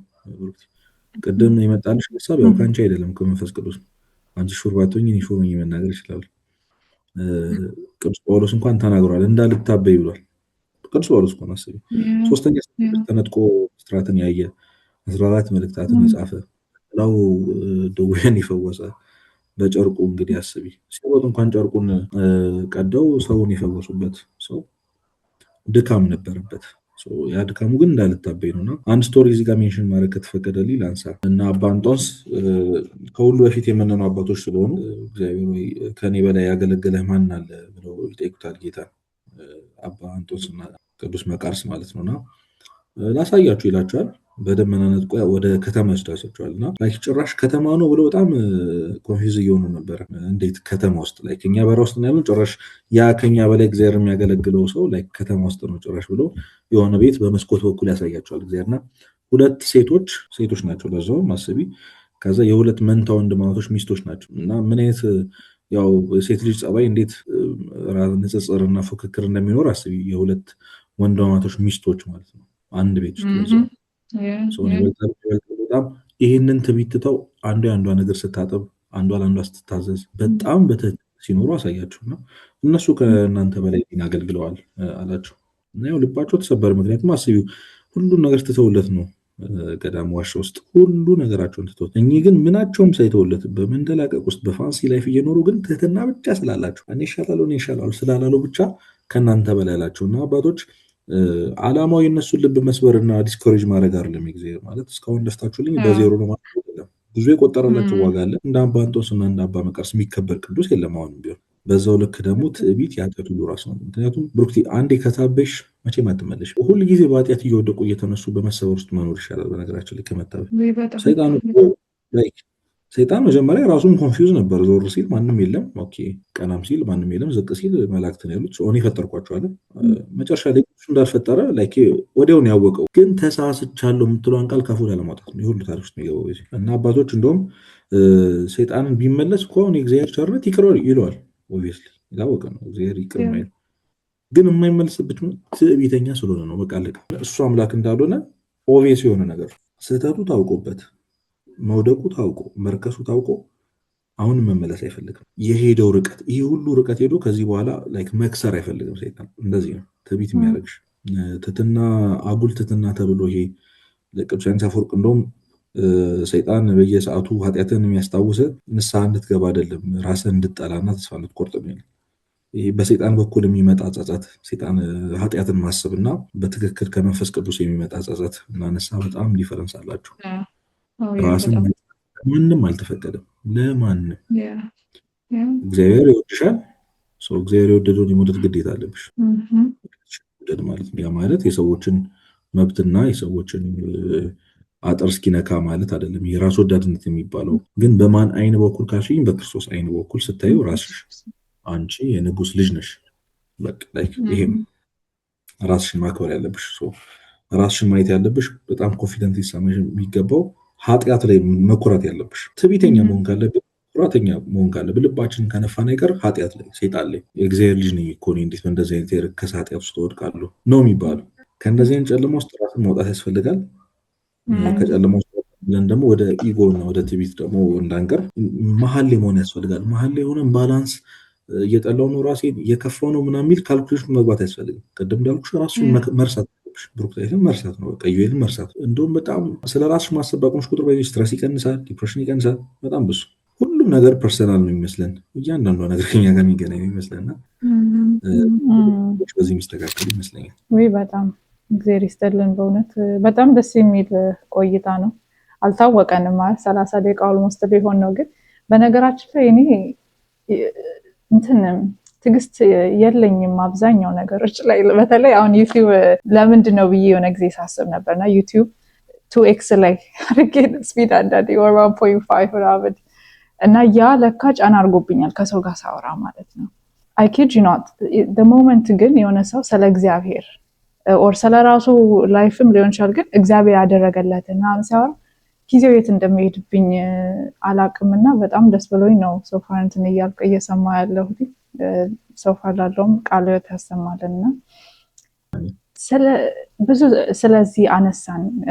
ምናልባት እስቲ ወደ ጸሎት ህይወት ወደ መንፈሳዊ ህይወት እንምጣዩ ለምሳሌን ማነስ አለ I feel like በተለይ ወጣቱ እና ቅድም አንስተናል አይደል ለልጆች ወላጆች ናቸው ትልቅ የሚቀርጹት right so ምናልባት ችግሮችን ልንገልጽ እንችላለን ከቤተሰብ ከእንደዚህ ያለን ግን አብዛኞቻችን የመንፈሳዊ ህይወት ሚኒንጉ የሆነ ተረዳን ይመስለናል at the same time አልተረዳንም ወይ ኤክስትሪም የሆነ ሐሳብ ነው ያለ። ለምሳሌ አሁን አንድ ሰው መንፈሳዊ ህይወት እንዲኖረው ሲፈልግ እዚህ ዓለም ላይ ሆኖ አንድ ባታዊን ወይንም አንድ ባት ዘግቶ የሚኖር መነኩሴ ያስብና ይፈራዋል። እኔ እንደዚህ አልችልም አቅሜ በጣም ትንሽ ነው ይሄ ሁሉ አጠት ኖሮብኝ ወር እየወደኩኝ ይላልና ግን መንፈሳዊ ህይወት የሚጀምረው ያው በትንሹ አይደለ በጸሎትን እየለመድን እንደዚህ ነው። ግን እንዳለምድ እንኳን ሳውራክ ነበር ከዚህ በፊት አይደለ ለጸሎቱ እንኳን በጣም ኤግዛውስትድ እንሆናለን። በቃ እንደዚህ የገለጥን ስንት ቀረኝ ይሆን ምን እንደጸለይን አናቅም ከጨረስን በኋላ ልባችን ላይ አይቀርም። በቃ ይሄ የሥራ ነገር እናደርጋለን ይሄ ቱ ዱ ሊስት ላይ ጻፍነው ነገር ይመስለናልና sometimes gets me thinking why are we like this ለምንድን ነው እኛ እንደዚህ ሆነው whereas የቅዱሳን ታሪክስ ደሞ ሳስብ ነው የሚመጣልኝ እነሱ ቃል እግዚአብሔርን ቢሉት አይጠግቡም ካለመጥገባቸውም የተነሳ እንደው ምን ልሁንልህ ጌታ ወይ ፍቅሬን መገልጽልህ ምን ልሁን ይላሉና እኛ ደግሞ at the same time ተቃራኒ ነንና የቱ ጋር ነው የተሸዋወድነው? እነሱ ያወቁት እነሱ የተረዱት የእግዚአብሔር ፍቅር የጌታችን የመድኃኒታችን ኢየሱስ ክርስቶስ ወለታ እኛ አልገባን ምንድነው? እስቲ ስለሱ እንደው እናውራ። በጣም ዲፕ የሆነ ጥያቄ ነው። ሰው እንግዲህ ሁሉም ሰው አይ ቲንክ እዚህ ጉዳይ ላይ ኪሪየስ የሚሆን ይመስለኛል። እንዴት ነው ይኸውልሽ ሁላችንም የምንሮጠው ክርስቶስን ለማየት ነው። ዶክተር ማወቅ ያለበት ዴስቲኔሽናችን ክርስቶስ ነው። ግን መንገዱን የምንሄድበት ነገር ወይ ማቴሪያል ማተር አያደርግም። ላይክ አንቺ በፕሌን ሊሆን ይችላል፣ እኔ በእግሬ ሊሆን ይችላል፣ የሆነ ሰው በመኪና ሊሆን ይችላል፣ በባጃጅ ሊሆን ይችላል፣ በጋሪ ሊሆን ይችላል። ይደዝን ማተር ወይ ዴስቲኔሽኑ ክርስቶስ ይሆን ነው። ያ ማለት ኢንቴንሽንሽ እያንዳንዷን ጥቃቅን ነገር የምታረጊበት ኢንቴንሽን ለምንሽ ክርስቶስ ከሆነ በቃ መንፈሳዊ ህይወት እየኖርሽ ነው ያለሽ። የትኛውም አይነት ስንክሳር እንግዲህ 365ቱን ቀን የሚታሰቡ ቅዱሳን አሉ። የሁሉም ቅዱሳን ታሪኮች በጣም የሚገርሙ ናቸው። የሚገርምሽ የሚመሳሰል የለም መንገዳቸው። የአብዛኞቹ በጣም ይለያያል። መጨረሻቸው ቅድስና ነው፣ መጨረሻቸው እግዚአብሔር ማግኘት ነው። ግን ይለያያል። በጣም ነው የሚገርሙና ሁሉም ሰው የራሱ ፓዝ እንዳለው መጀመሪያ ማሰብ አለበት። እንደገሌ ካልሆንኩኝ እንደገሌ አይነት ቅዱስ ካልሆንኩ ማለት የለብንም። የኔ ፓዝ ምንድነው? እግዚአብሔር ያስቀመጠልኝ ምንድነው? ማለት እሱን ማግኛ መንገድ የትኛው ነው የሚለው በጣም ወሳኙ ጥያቄ ነው። መጀመሪያ ሰው ይሄን መንፈሳዊቱ ከመጀመሩ በፊት በየትኛው ፓዝ ነው? ለምሳሌ ጸሎት የምናደርግበት ወይ በጣም ይለያያል። እንደ አቡነ ገብረ መንፈስ ቅዱስ የሆነ ያክል ዓመት ቆመሽ ቁራ መጥቶ አይንሽን እስኪያፈሰው ድረስ መጥቶ እስኪጠጣው ድረስ ላይክ ለምን አልሆንኩም ወይ እንደ አቡነ ተክለ ሃይማኖት 7 ዓመት በአንድ እግሬ ለምን አልቆምኩም ጦር ሰክቼ ማለት አንችልም እንጂ እንደኔ ልጸልይ አትችይም። የሆነ ሰው ቁጭ ብሎ ሊጸልይ ይችላል፣ የሆነ ሰው ቆሞ ሊጸልይ ይችላል፣ የሆነ ሰው በጣም ረጅም ሰዓት ሊጸልይ ይችላል፣ የሆነ ሰው ረጅም ሰዓት መጸለይ ላይችል ይችላል። እና የመቻል ያለመቻል ጉዳይ ሳይሆን በትክክል ሰውየው ከእግዚአብሔር ጋር ያለው የፍቅር ግንኙነትን ፉልፊልመንት ይኖረው እንጂ ፉልፊል ያደርግለት እንጂ እንደወደደው የሚወደውን እግዚአብሔር እንዳወራው ይሰማው እንጂ ሌላው ነገር ማተር አያደርግም። መነሻው ይሄ ነው። ሁለተኛው በጣም ትልቁ ዲፈረንሳችን እኛ ህግ ነው የምናከብረው፣ እነሱ ህግን አልፈው ፍቅር ላይ ደርሰዋል።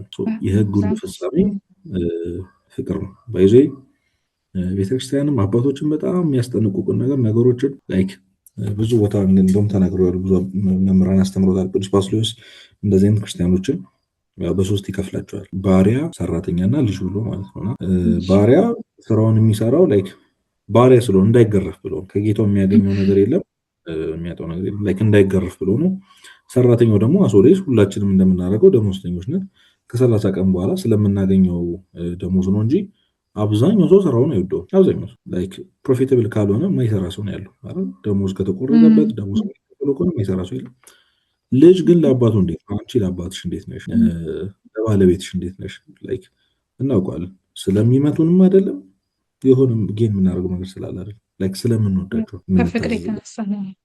አዎ ከፍቅር። ስለዚህ ባርነት ላይ ያሉትን ምን ብሎ ይመድባቸዋል? ሲኦልን ፈርተው ጽድቅ የሚሰሩ እግዚአብሔር የሚከተሉ ክርስቲያኖች እንዳሉ ገሃነመ እሳት እንዳያገኘን ብለው ሰራተኞቹ ደግሞ መንግስተ ሰማያትን ለመውረስ ያቺን እንደ አብዛኞቻችን ማለት ነው። ግን ቅዱሳን ይገርምሻል፣ እሳት ውስጥ እንኳን ክርስቶስ ቢሆን ሲኦል ውስጥ ቢሆን ላይክ እነሱ ጋር ማተር አያደርግም። ላይክ ፍላጎታቸው ክርስቶስና ክርስቶስ ብቻ መውደድ ነው፣ ማፍቀር ነው። ታውቂያለሽ፣ በጣም ይሄ ከጾታዊ ፍቅር በላይ የጠነከረ ፍቅር ነው። በጣም ፔንፉል ሆነ የሚያሳዝን ትልቅ ናፍቆት ያለው ሜቢ ኤክስፔሪንስ አድርገሽው እንደሆነ አላውቅም፣ ብዙዎቻችን አድርገነዋል ብዬ አስባለሁ። የክርስቶስ ፍቅር በጣም በጣም በጣም ከባድ ነው፣ ከሚታሰበው በላይ በጣም ከባድ ነው። በጣም ፔንፉል ነው። ምክንያቱም ሎንግ ዲስታንስ ሪሌሽንሺፕ ብለሽ አስቢው። ፊዚካል ተች ትፈልጊያለሽ፣ ማውራት ትፈልጊያለሽ። ከዛ ለሎንግ ዲስታንስ ሪሌሽንሺፕ ራሱ ስልክ አለ፣ ድምፅ መስማት ትችያለሽ፣ ቪዲዮ ኮል አለ። ምንም አይነት ኮኔክት የምታደርጊበት ነገር ሳይኖር ፊል እኮ ታደርጊዋለሽ። አሁን በጸሎት ስታናግሪዋለሽ እንዳለ እኮ ይሰማሻል። ግን ደግሞ የባሰ ፊል ማድረግ ስትፈልጊ እኔ እንደውም እንዴት ብዬ ነበር የገለጽኩት? የማያቋርጥ በጣም ሃይ ፒች የሆነ መፈለግ፣ ከዛ መቼ የማታገኙ ነገር። ሁላችንም እኮ የምንፈልገው ነገር አለ፣ ግን እንደማናገኘው ውስጣችን ካመነ በኋላ ፍላጎታችን የቀነሰ መተው። ክርስቶስን ግን እንደማታገኘው ያወቅሽ እንኳን መፈለግሽን ግን ማቆማት በጣም ፔንፉል ነው ለነሱ። ፍቅር ነው በቃ እና ግንኙነታቸው ፍቅር ነው። ይሄ የመጀመሪያው ስቴፕ ነው። እና ለመገዛት አይነት ያው ህግ ለፍቅር ነው የሚያደርስሽ። ህግ አስፈላጊው ቤተክርስቲያን ስርዓት ህግን የሰራችበት ምክንያት ለፍቅር ስለሚያደርስሽ፣ በህጉ ስትታዘዡ ነው በመታዘዝ ውስጥ የምትወጁ። እና የተሸዋወር ነው ያልሽኝ ፓርት ላይ በቃ ፍቅር ጋር ነው መንገድ እሳት ነው። እስራኤል ይሰማ እግዚአብሔር አምላክን በፍጹም ልብ፣ በፍጹም ኃይል፣ በፍጹም ነፍስ ውደድ ነው የተባለው። በሁሉም ነገር ውደደው። ለወደድሽው ሰው እንዴት እንደምትሆኝ ኦፊስ ነው ሁላችንም በደንብ እናውቀዋለን። እና የመጀመሪያው ፍቅር ነው። ሁለት ለመካስ ያው እግዚአብሔር ክርስቶስ በመስቀል ያሳየን ፍቅር አለ። ያንን ፍቅር የመካስ ፍላጎት በሁሉም ቅዱሳን ልብ ውስጥ አለ። ሁሉም ቅዱሳን ለክርስቶስ ብለው ክርስቶስ ላደረገላቸው ውለታ የሆነ ነገር ማድረግ ይፈልጋሉ። እንዴት ብዬ ላስደሰተ? ቅድም እንዳልኩ ይህንን ሳክሪፋይስ ፎር ግራንትድ መውሰድ አይፈልጉም። እንደኛ ፌር ስላልሆነ ማለት ስትሬንጀር ሰው እንኳን እንደዚህ ቢሆንልሽ እንዲህ እንደኛ ሆኖ መኖር ላይክ ፌር ላይክ አብዛኛው የኢትዮጵያ ወጣት ስለና ስለ አባቱ ይጠየቅ። አብዛኛው ሶሻል ሚዲያ ላይ ሾርት ቪዲዮስ ኤዲት የተደረጉ ምናምን ብታይ በቃ እንዲሆን አላሳደገችኝ እናቴ፣ እንዲሆኑ ላሳደገኝ አባቴ አይደል፣ ጭሳት ቁሯት ምን ብላት ምናምን። ያው የማይፈልጉትን ስራ ታምኛለሽ፣ የማይፈልጉትን ትምህርት ፊልድ ላይክ ምርር የሚል እድሜያቸው እንዲጨርስ የሚችል ፊልድ ውስጥ ገብተው ብዙ ወጣቶች የሚማሩት ለብዙ ዲፕሬሽን፣ ለራስ ማጥፋት የሚዳረጉት ወላጆቻቸውን ለምን አታዩም ብትያት እናቴ ስትሻለች። ሰው ብዙ ወጣት ስርቆት የሚገባው፣ ብዙ ወጣት ቁማር ውስጥ የሚገባው፣ ስደት የሚሰደደው ራሱን ብሎ አይደለም። ቅድም ታውቁሽ ሰዎች ለራሱ ብዙ የሚሯሯት የለም በዚህ እና ባህር ውስጥ የሚቀረው እዛ የሚታገተው የሚሞተው ወጣት ይሄ ሁሉ ታሪክና ምክንያታቸው አሳማኝ ነው ብለን ተቀብለናል። ምክንያቱም እናቴ ካለሽ የሆነ ሰው ለእናቴ ካለ እንዴት አትዩ እንዴት ሆና እንዳሳደገች ታውቂያለሽ። እናትና አባታችንም እኛንም ደግሞ ያኖር አምላክ እርቃኑን የተሰቀለ አምላክ ደግሞ አለ። ለሱስ እኔ ፎር ግራንትድ ወስደ ነው ምንም ነገር እንዳልተፈጠረ እኮ አስቢ። ይሄ እንዴት ነው? አንዳንድ ሰው በቃ መክፈል ማትችው ውለታ ነው። ቢያንስ ማመስገን አለ። በየቀኑ የምታመሰግኙ ማሰብ ያስፈልጋል። የሆነ ሰው በጣም አንቺ ሊጎዳሽ የሚችል ነገር ለዛ ሰው ብለሽ አድርገሽለት ምንም አይነት ሪያክሽን ካላየሽ መመስገን እኮ ላትፈልጊ ትችያለሽ እኮ ላይክ የምስጋና ፍቅር ነው። ቢያንስ ይገርማል። ላይክ በጣም ልክ ያለፈ የክርስቶስ አይነት ውለታ ሲሆን ግን በጣም ከባድ ነው። ምንም ሪያክሽን እና ህይወታችን ሪያክሽን የሌለው ህይወት ነው። ፍቅሩን አለማስ በቃ ድንግጥ አንልም። እንደተሞተለት ሰው አይደለም የምንኖረው እና አይቆረቁረንም፣ ምንም አይቆረቁረንም። እሱ በጣም ከባድ ነው እና ቅዱሳን ይህን መርሳት አይችሉም፣ ሊረሱ አይችሉም። በቃ ቅዱሳን በነገራችን የሆነ ሰው በትክክል ሰው ሆኖ በቃ በትክክል የሰውን ህይወት መኖር ጀምረው ነው። እኛ ድንዝዝ ስላለ ነው። እነሱ ላይክ ነቅተው ነው። ምክንያቱም እንደ አምላክ ነው ላይክ አርጎ መጨራረስ የሚችለውን ነገር ነው ከዙፋን የወረዱ ሰው ሆነ። በጣም ብዙ ፕሮሰስ ባይዞ እና እኔ በጣም ይደግመኛል። ብሩክ እርቃኑን የተፈጠለው ላይክ ሁሉንም ክብር ትቷል፣ ተርቧል፣ ተኝቷል። ያልተወው ነገር የለም። ግን ቢያንስ አንድ ኖርማል እንኳን ሰው ስለሆነ ሰው እርቃኑን አይሆንልሽ። አይ እዚህ ጋር እንኳን ይልሻል አይደል? በቃ ይሄ ባውንደሪ ነው።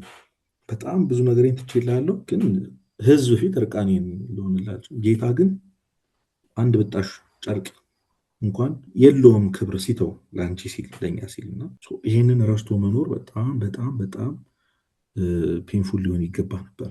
እነሱን አያስቀምጣቸው። እንዴት ይተኛሉ? ላይክ ሀው ተኝተሽ ከዛ ጠዋት ተነስተሽ የሆነ ነገር አማተሽ ምናምን ስራ ትይዣለሽ እና እሱን ስታስቢ ላይክ ፍቅር የያዘው ሰው ፍቅር በጣም ከሞት በላይ ጸናሽ ናትና እንኳን እንደ ቅዱሳን 7 ዓመት አይደለም ላይክ እኔ ማድረግ ካደረግኩት በላይ ልታደርጉ ትችላላችሁ ብሏል ክርስቶስ። የሁሉም ነገር መሰረት ፍቅር ነው። እሱ ላይ ያልተግባባ ነው ብዬ አስባለሁ።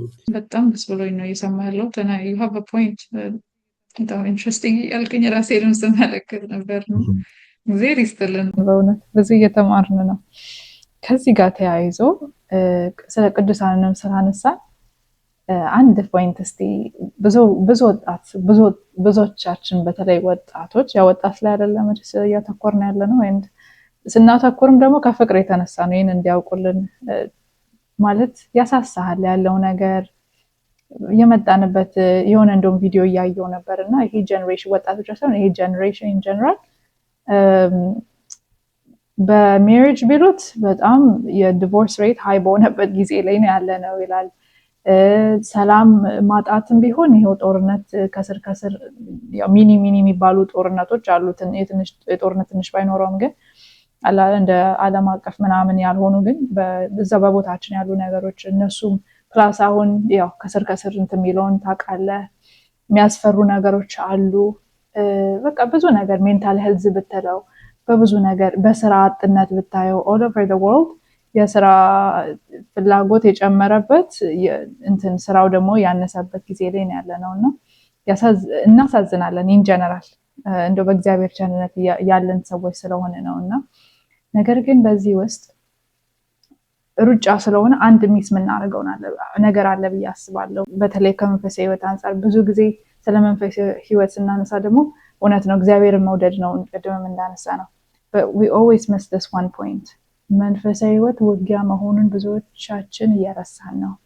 ማለት ኦላ ቪዳቪ ይመስላል በተለይ አሁን ሶሻል ሚዲያ ላይ በቃ ይሄ ዝማሬውም እንደዚሁም ደስ ይላል፣ ግን አልጋ ባልጋ ክርስትና ህይወት አልጋ ባልጋ ይመስልና ህይወትን ስታየው ግን አነሰን በዛም ውጊያ ላይ ነው ያለውና ወዲዳ ይመስላል የኔ ህይወት የተለየ ነው እንዴትላለና መንፈሳዊ ህይወት ውጊያ መሆኑን ረስተናልና ቅዱሳን ደግሞ ህይወታቸው ስንክሳር በተለይ ብታነብ ታውቃለህ አንተም የፈተና መዓት እንዴት እንደ ከሰይጣን ድል እንደነሱት የሚያሳይ እያንዳንዱ ቅዱሳን ታሪክ ነው የምትመለከተውና አሁን ደግሞ እኛ we completely have forgotten ያን ነገር እና እስቲ ስለ መንፈሳዊ ውጊያ በተለይ አሁን ስልቱን ለወጥ አድርጎ ድሮ ምናልባት በእናት በአባት ዘመን ኦር በአያቶቻችን ዘመን እነሱም ያው ባላወቁበት ቢሆንም ግን ይሄ በአዳም ልኮ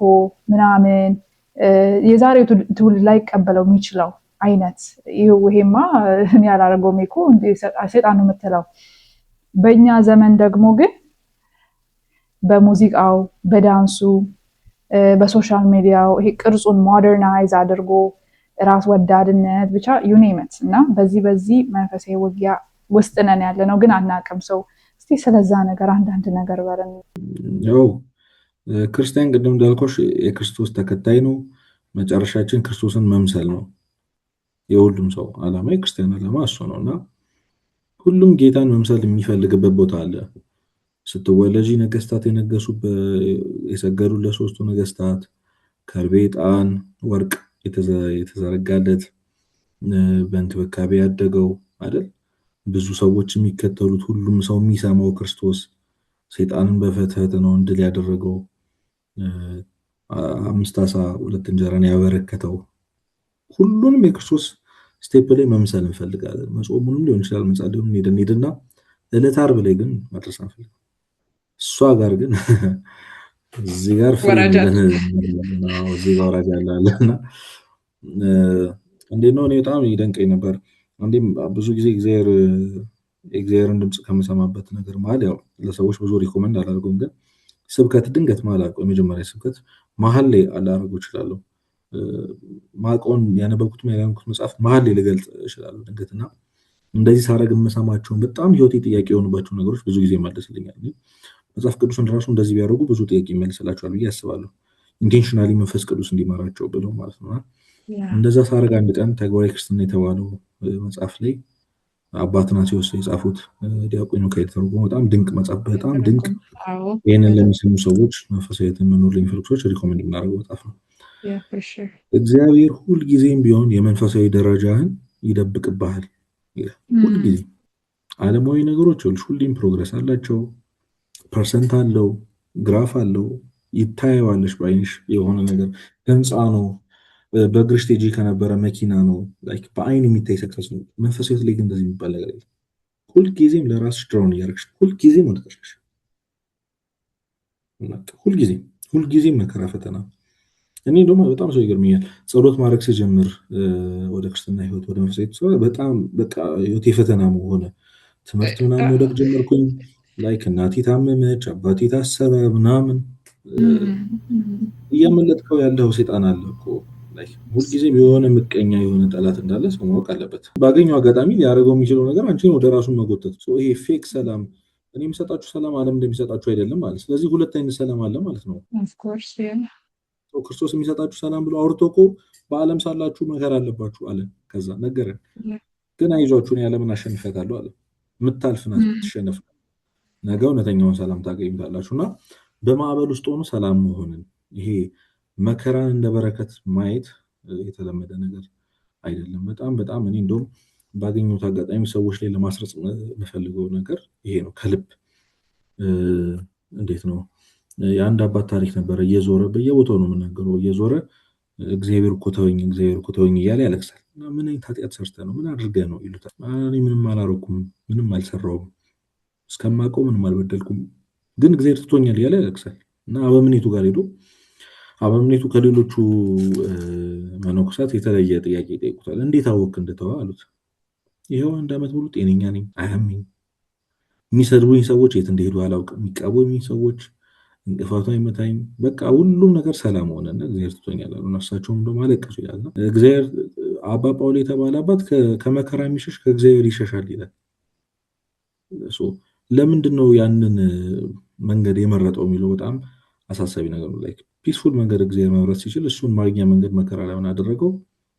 ጊዜያዊ ስለሆነ ማለት ዲዘርቭም ስለሚያደርግ እሱ መጥቶ ስለተሰቃዩ ክርስቶስን መምሰያ መንገድ ስለሆነ በጣም ዓለም ሲጠላቸው ምን ሲላቸው በስሜ ትጠላላችሁ፣ ከእናንተ በፊት የነበሩትን ነቢያት እንዲያደርጓቸው ነበር፣ ግን ደስ ይበላችሁ፣ ስለ ስሜ ሲሰድቧችሁ ሲያሳድዷችሁ እናንተ ብፁዓን ናችሁ። ማቴዎስ ወንጌል ምዕራፍ 5 ወደ መጨረሻው ተናግሯል ክርስቶስ። እያንዳንዷን ነገር ወደ እግዚአብሔር በመቅረባችን የሚመጣ መከራ ሁሉ በረከት እንደሆነ ማመን ያስፈልጋል። በጣም ይህንን ለማስረጽ በአንዴ አሁን እኔን አንቺ ስናወራ የሰማ ሰው ሜይ ቢ እግዚአብሔር ልቡን አለስልሶለት ግብት ብሎት ልውጥ ሊል ይችላል። ግን አብዛኛው ሰው ኮንፊውዝ ነው የሚሆነው። እኔ የምናገረው ነገር አንብቡ፣ መጽሐፍ ቅዱስ አዋልድ መጽሐፍትን አሁን ያሉትን ደረሳያን የሚጽፉ የሚተረጉሙ መጽሐፍትን አንብቡ። ማንበብ እንዴት ሜንታሊቲ ሼፕ እንደሚያደርግ በጣም ሼፕ የሚያደርግ አሉ። ጓደኞቼ ተከታታይ ህመም የሚታመሙ ሰዎች ህመማቸው እንደበረከት ነው። መስቀል ነው። ቅድም እንዳልኩሽ አስቀድመው ራሱን ይካድ፣ ከዛ ዕለት መስቀል የሚተሸከም ይከተለኛል። ስለዚህ ለመከተል መስቀል አለ፣ ሁሌም የሆነ በርድን አለ እና ያቺን መስቀል የምትወርጁ ነገ ወይ ሞተሽ ወይ ጌታ መጥቶ ወይ ዓለም አልቃ መንግስተ ሰማያት ስንገባ ገነት ስንገባ ነው። እና ትልቁ መፍትሄ እግዚአብሔር ያለ መከራ አይገኝም፣ ያለ ህመም አይገኝም። ፍቅር ሁሌም ቢሆን ህመም አለው። ማንም የሚዋደዱ ሰዎች አሁን የሚሰሙ ሰዎች ወይ እናታቸውን ይወዳሉ ወይ አባታቸውን። ሰው ሁሌም ቢሆን ለእናታቸው ብለው የተዉት ነገር አለ፣ እያመማቸው ፍቅር ስለሚወድ አይደል። ስለዚህ ፒስፉል የሆነ ፍቅር የትም አላየንም። የተጋቡ ሰዎች በጣም ለብዙ ዓመታት ኖሮ የተጋቡ ሰዎች ያለፉትን ያውቁታል። ምንም በዛ በጮኝነት ዘመን የነበረውን ፔንፉል ነገር ያውቁታል። ብዙ ሰዎች እናትና በጣም ይወዱት በብዙ ነገር ለፍተው ያሳደጓቸው እናትና አባቱ ስለ ፍቅር ብለው ትተው ጠፍተዋል። አልስማማ ብለው ብዙ ሰዎች ቤተሰባቸውን ትተው ሄደዋል ስለ ፍቅር ብለው። ያ መስቀል ነው ማለት ነው።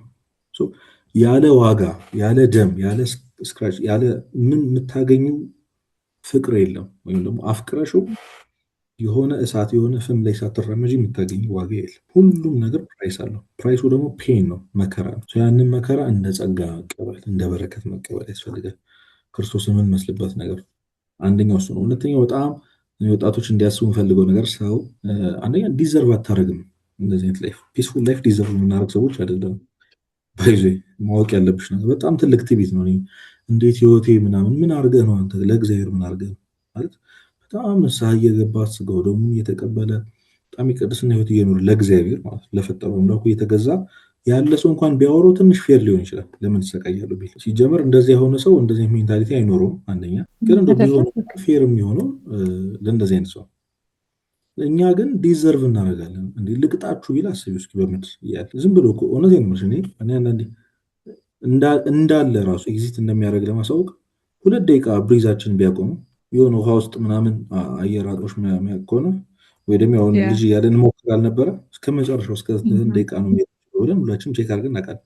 ፔን ከዛ አንዴ ሲሰጥ ምን ውስጥ እንዳለ ይገባሽ። የሆነች ትንሽዬ መዳፍ ላይ ያለች ነገር ወይ ጭፍልቅ መደረግ የምንችል ነገር ፍጥረቶች ነን እና እንደዚህ አይነቱን አምላክ ነው ላይክ ሳንገዛለት ረስተ ነው እየሰደብነው እያሾፍንበት ላይክ ያደረገልን ነገር ፎር ግራንትድ ወስደን ምናምን እየኖርን ያለን ሰዎች እና ዲዘርቭ አታደርግም አንተ ጥሩ ህይወት። መጀመሪያ በቃ ራስህን ከኃጢአት ጠብቅ፣ በንስሐ በስጋው ደግሞ ተመላለስ፣ የቅድስና ህይወት ኑር። ያንን መንገድ ሲጀምር ደግሞ መከራ ወይኔ መከራ የታለ ማለት ይጀምራል። ገብቶሻል? ያ ነው መንገዱና እዚህ ምድር ላይ ኃጢአት የሌለባቸው እንግዲህ በኃጢአት ያልተመላለሱ መጀመሪያው ፍጹም ሰው ፍጹም አምላክ የሆነው ክርስቶስ ነው። የሰውነት ስጋን ለብሶ መለኮት እንኳን ቢሆን ያው ስጋን ለብሷል፣ ደክሟል፣ እሱ ተፈትኗል።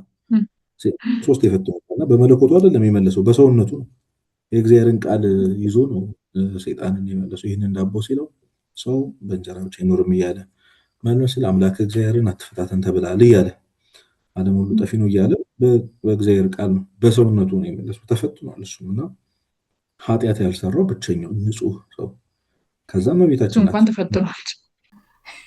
አዎ ከዛ ሰው ኦብቪየስሊ አሁን እሷ ምን አጥፍታ ነው ትላለህ? እንደው እኛስ እየተንቀለቀልን ሊሆን ይችላል አይታወቅም። ፈተናችን አንዳንዴ ሶሪ ኢንተራፕት አደረኩ፣ ግን አንዳንዴ ኮንፊውዝ እናደርጋለን። ለምሳሌ አሁን ሌላ ሰው ላይ ሲሆን ምናልባት መቀጣጫው ይሆናል ብለን የምናስብ፣ እኛ ላይ ሲሆን ደግሞ አቤት ፈተና የምንል ብዙዎች አለና ኢቨን ለምን ይሄ መጣብኝ ከማለት ራሱ በፊት አይ ፊል ላይክ እኔ እንዳልከው ቅድም ራይት እግዚአብሔርን እንደሆነ የማስደሰት ሰው ነኝ፣ ነፃ ፈቃዴን እንደው ማስገዛ ነኝ፣ በስትክክል መጠቀም ነኝ የሚለው አይ ቲንክ አሪፍ ጥያቄ ይመስለኛል ራሳችን ነው። ምክንያቱም መልሱን እዛ ጋር ስለምናገኘው አንዳንዴ እንዳልኩ እየተንቀለቀልን በራሳችን ነፃ ፈቃዳችን በአግባቡ ሳንጠቀም ምናልባት ነገር እየፈለግን እኔ ሊሆን ይችላል ከሰዎች ጋር ሊሆን ይችላል፣ በጣም ሲምፕል ለማድረግ ማለት ነው።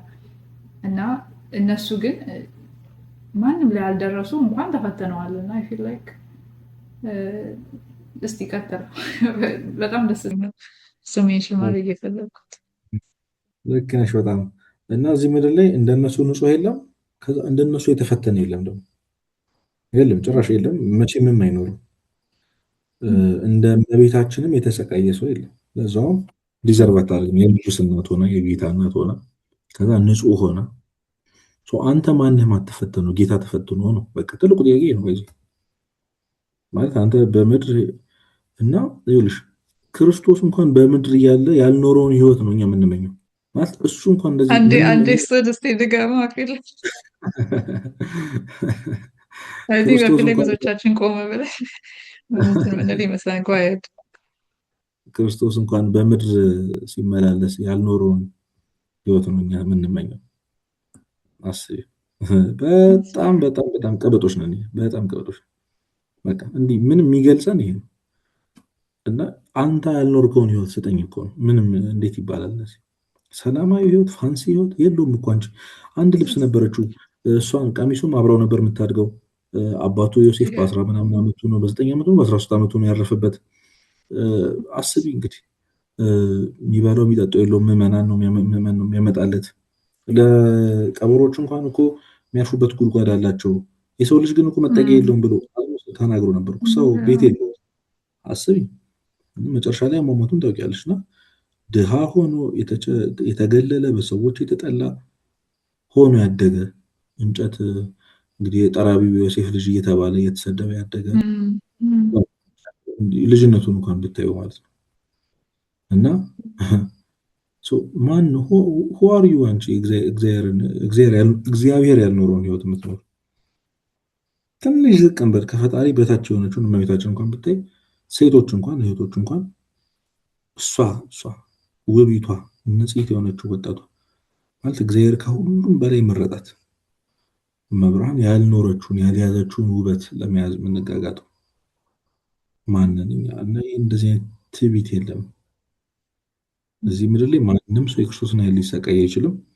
you have to be grateful እሱን ፔን ማየት ስላልቻልሽ በትንሹ ኤክስፔሪንስ እንድታደርጊ ነውና እኔ እንደውም ከኤክስተርናል መከሮች ከስራ ማጣት ከመታመም ድሃ ከመሆን ምናምን በላይ እንደው ስሜታዊ የሚያደርጉሽ ነገር ለምሳሌ ሰዎች በንግግር ሲጎዱሽ አቴንሽን ፈልገሽ ስታጪ እና እነሱ ፔኖች ራሱ ጌታን አንደርስታንድ ማድረጊያ ናቸው። በይዘ እኔ እያንዳንዱ የሚሰማን እያንዳንዱ የምናየው መከራ ሁሉ ኦኬ እኔም እግዚአብሔርን እንዲሰማው ያደረኩት ለካ እንደዚህ ነው ማለት የምንችልባቸው አጋጣሚዎች ናቸው። አቴንሽን ፈልገሽ ስታጪ ስንት ዘመን አንቺን እያየሽ አቴንሽን ሲፈልግ የነበረውን እግዚአብሔር ጌታ ሆይ ለካ እንደዚህ ነው፣ ይሄ ነው ፔኑ። እኔን ፈልገህ ስታጣ የሚሰማ ይሄ ነው። ገብቶሻል?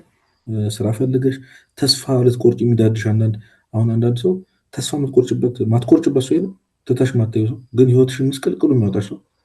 አሁን ለእናት ልጇ እንደዛ ነው። በቃ ይሰርቃታል፣ ምን ይላታል፣ ግን በቃ ዘወትር ታለቅሳለች። ልትወው አትችልም። ልጅ ነው።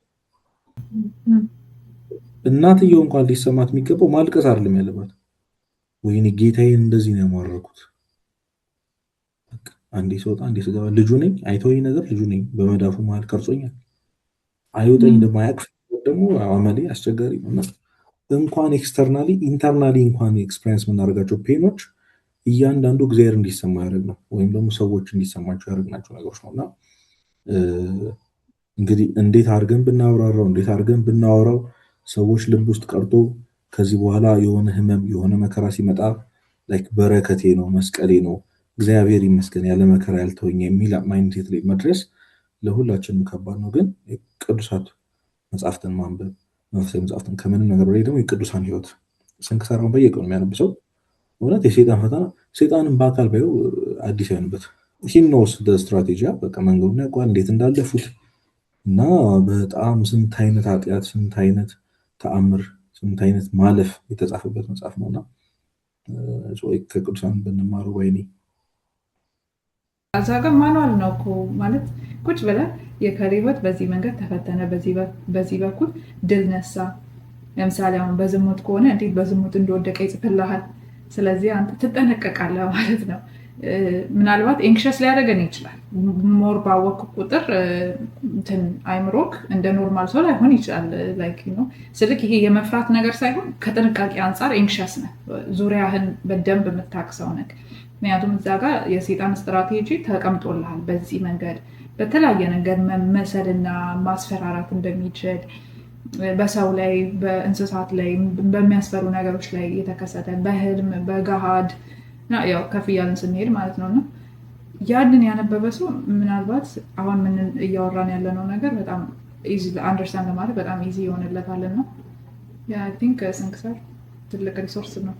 እሱን ማንበብ ከመጽሐፍ ቅዱስ ቀጥሎ ከዚህ ጋር ምናልባት ወደ ዛሬ ዓለም ላይ ያለነው ስናመጣ እንደምታየው በጣም ጭንቅ ላይ ነው ያለነው ማለት እንደ እርግጥ እንደ አቀባበልህ ነው። ጭንቅ አለ ይሄ በቃ በኒውሱም በሶሻል ሚዲያ የሚነዛው የሚወራው ነገር አንተ እንድትፈራ ወደ አምላክን ሞር እንድትጠጋ ሳይሆን እንደ ሰው አቀባበሉ ቢሆንም ግን ስታየው አዝማሚያው ፍርሃት እንዲያድርብህ የሚያደርግ ነው። እና እንደ ክርስቲያን እርግጥ እኔ በሞትም ለክርስቶስ ነው ብኖርም ለክርስቶስ ነው ብለህ እንደውም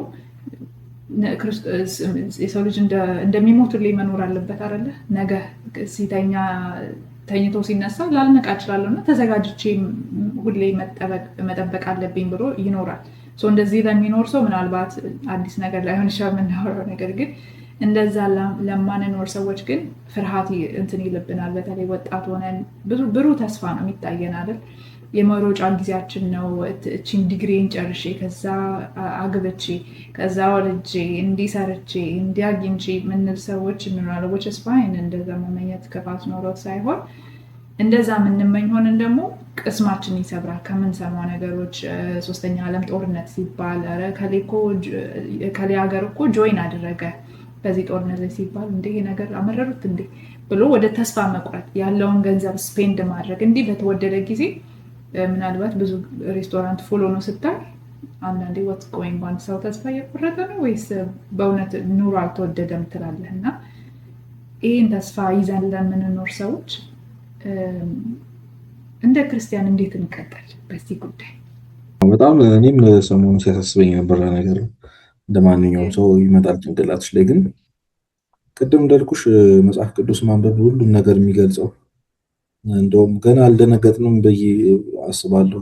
ዮሐንስ ራእይን ያነበበ ሰው፣ ማርቆስ ወንጌል ምዕራፍ 24 ያነበበ ሰው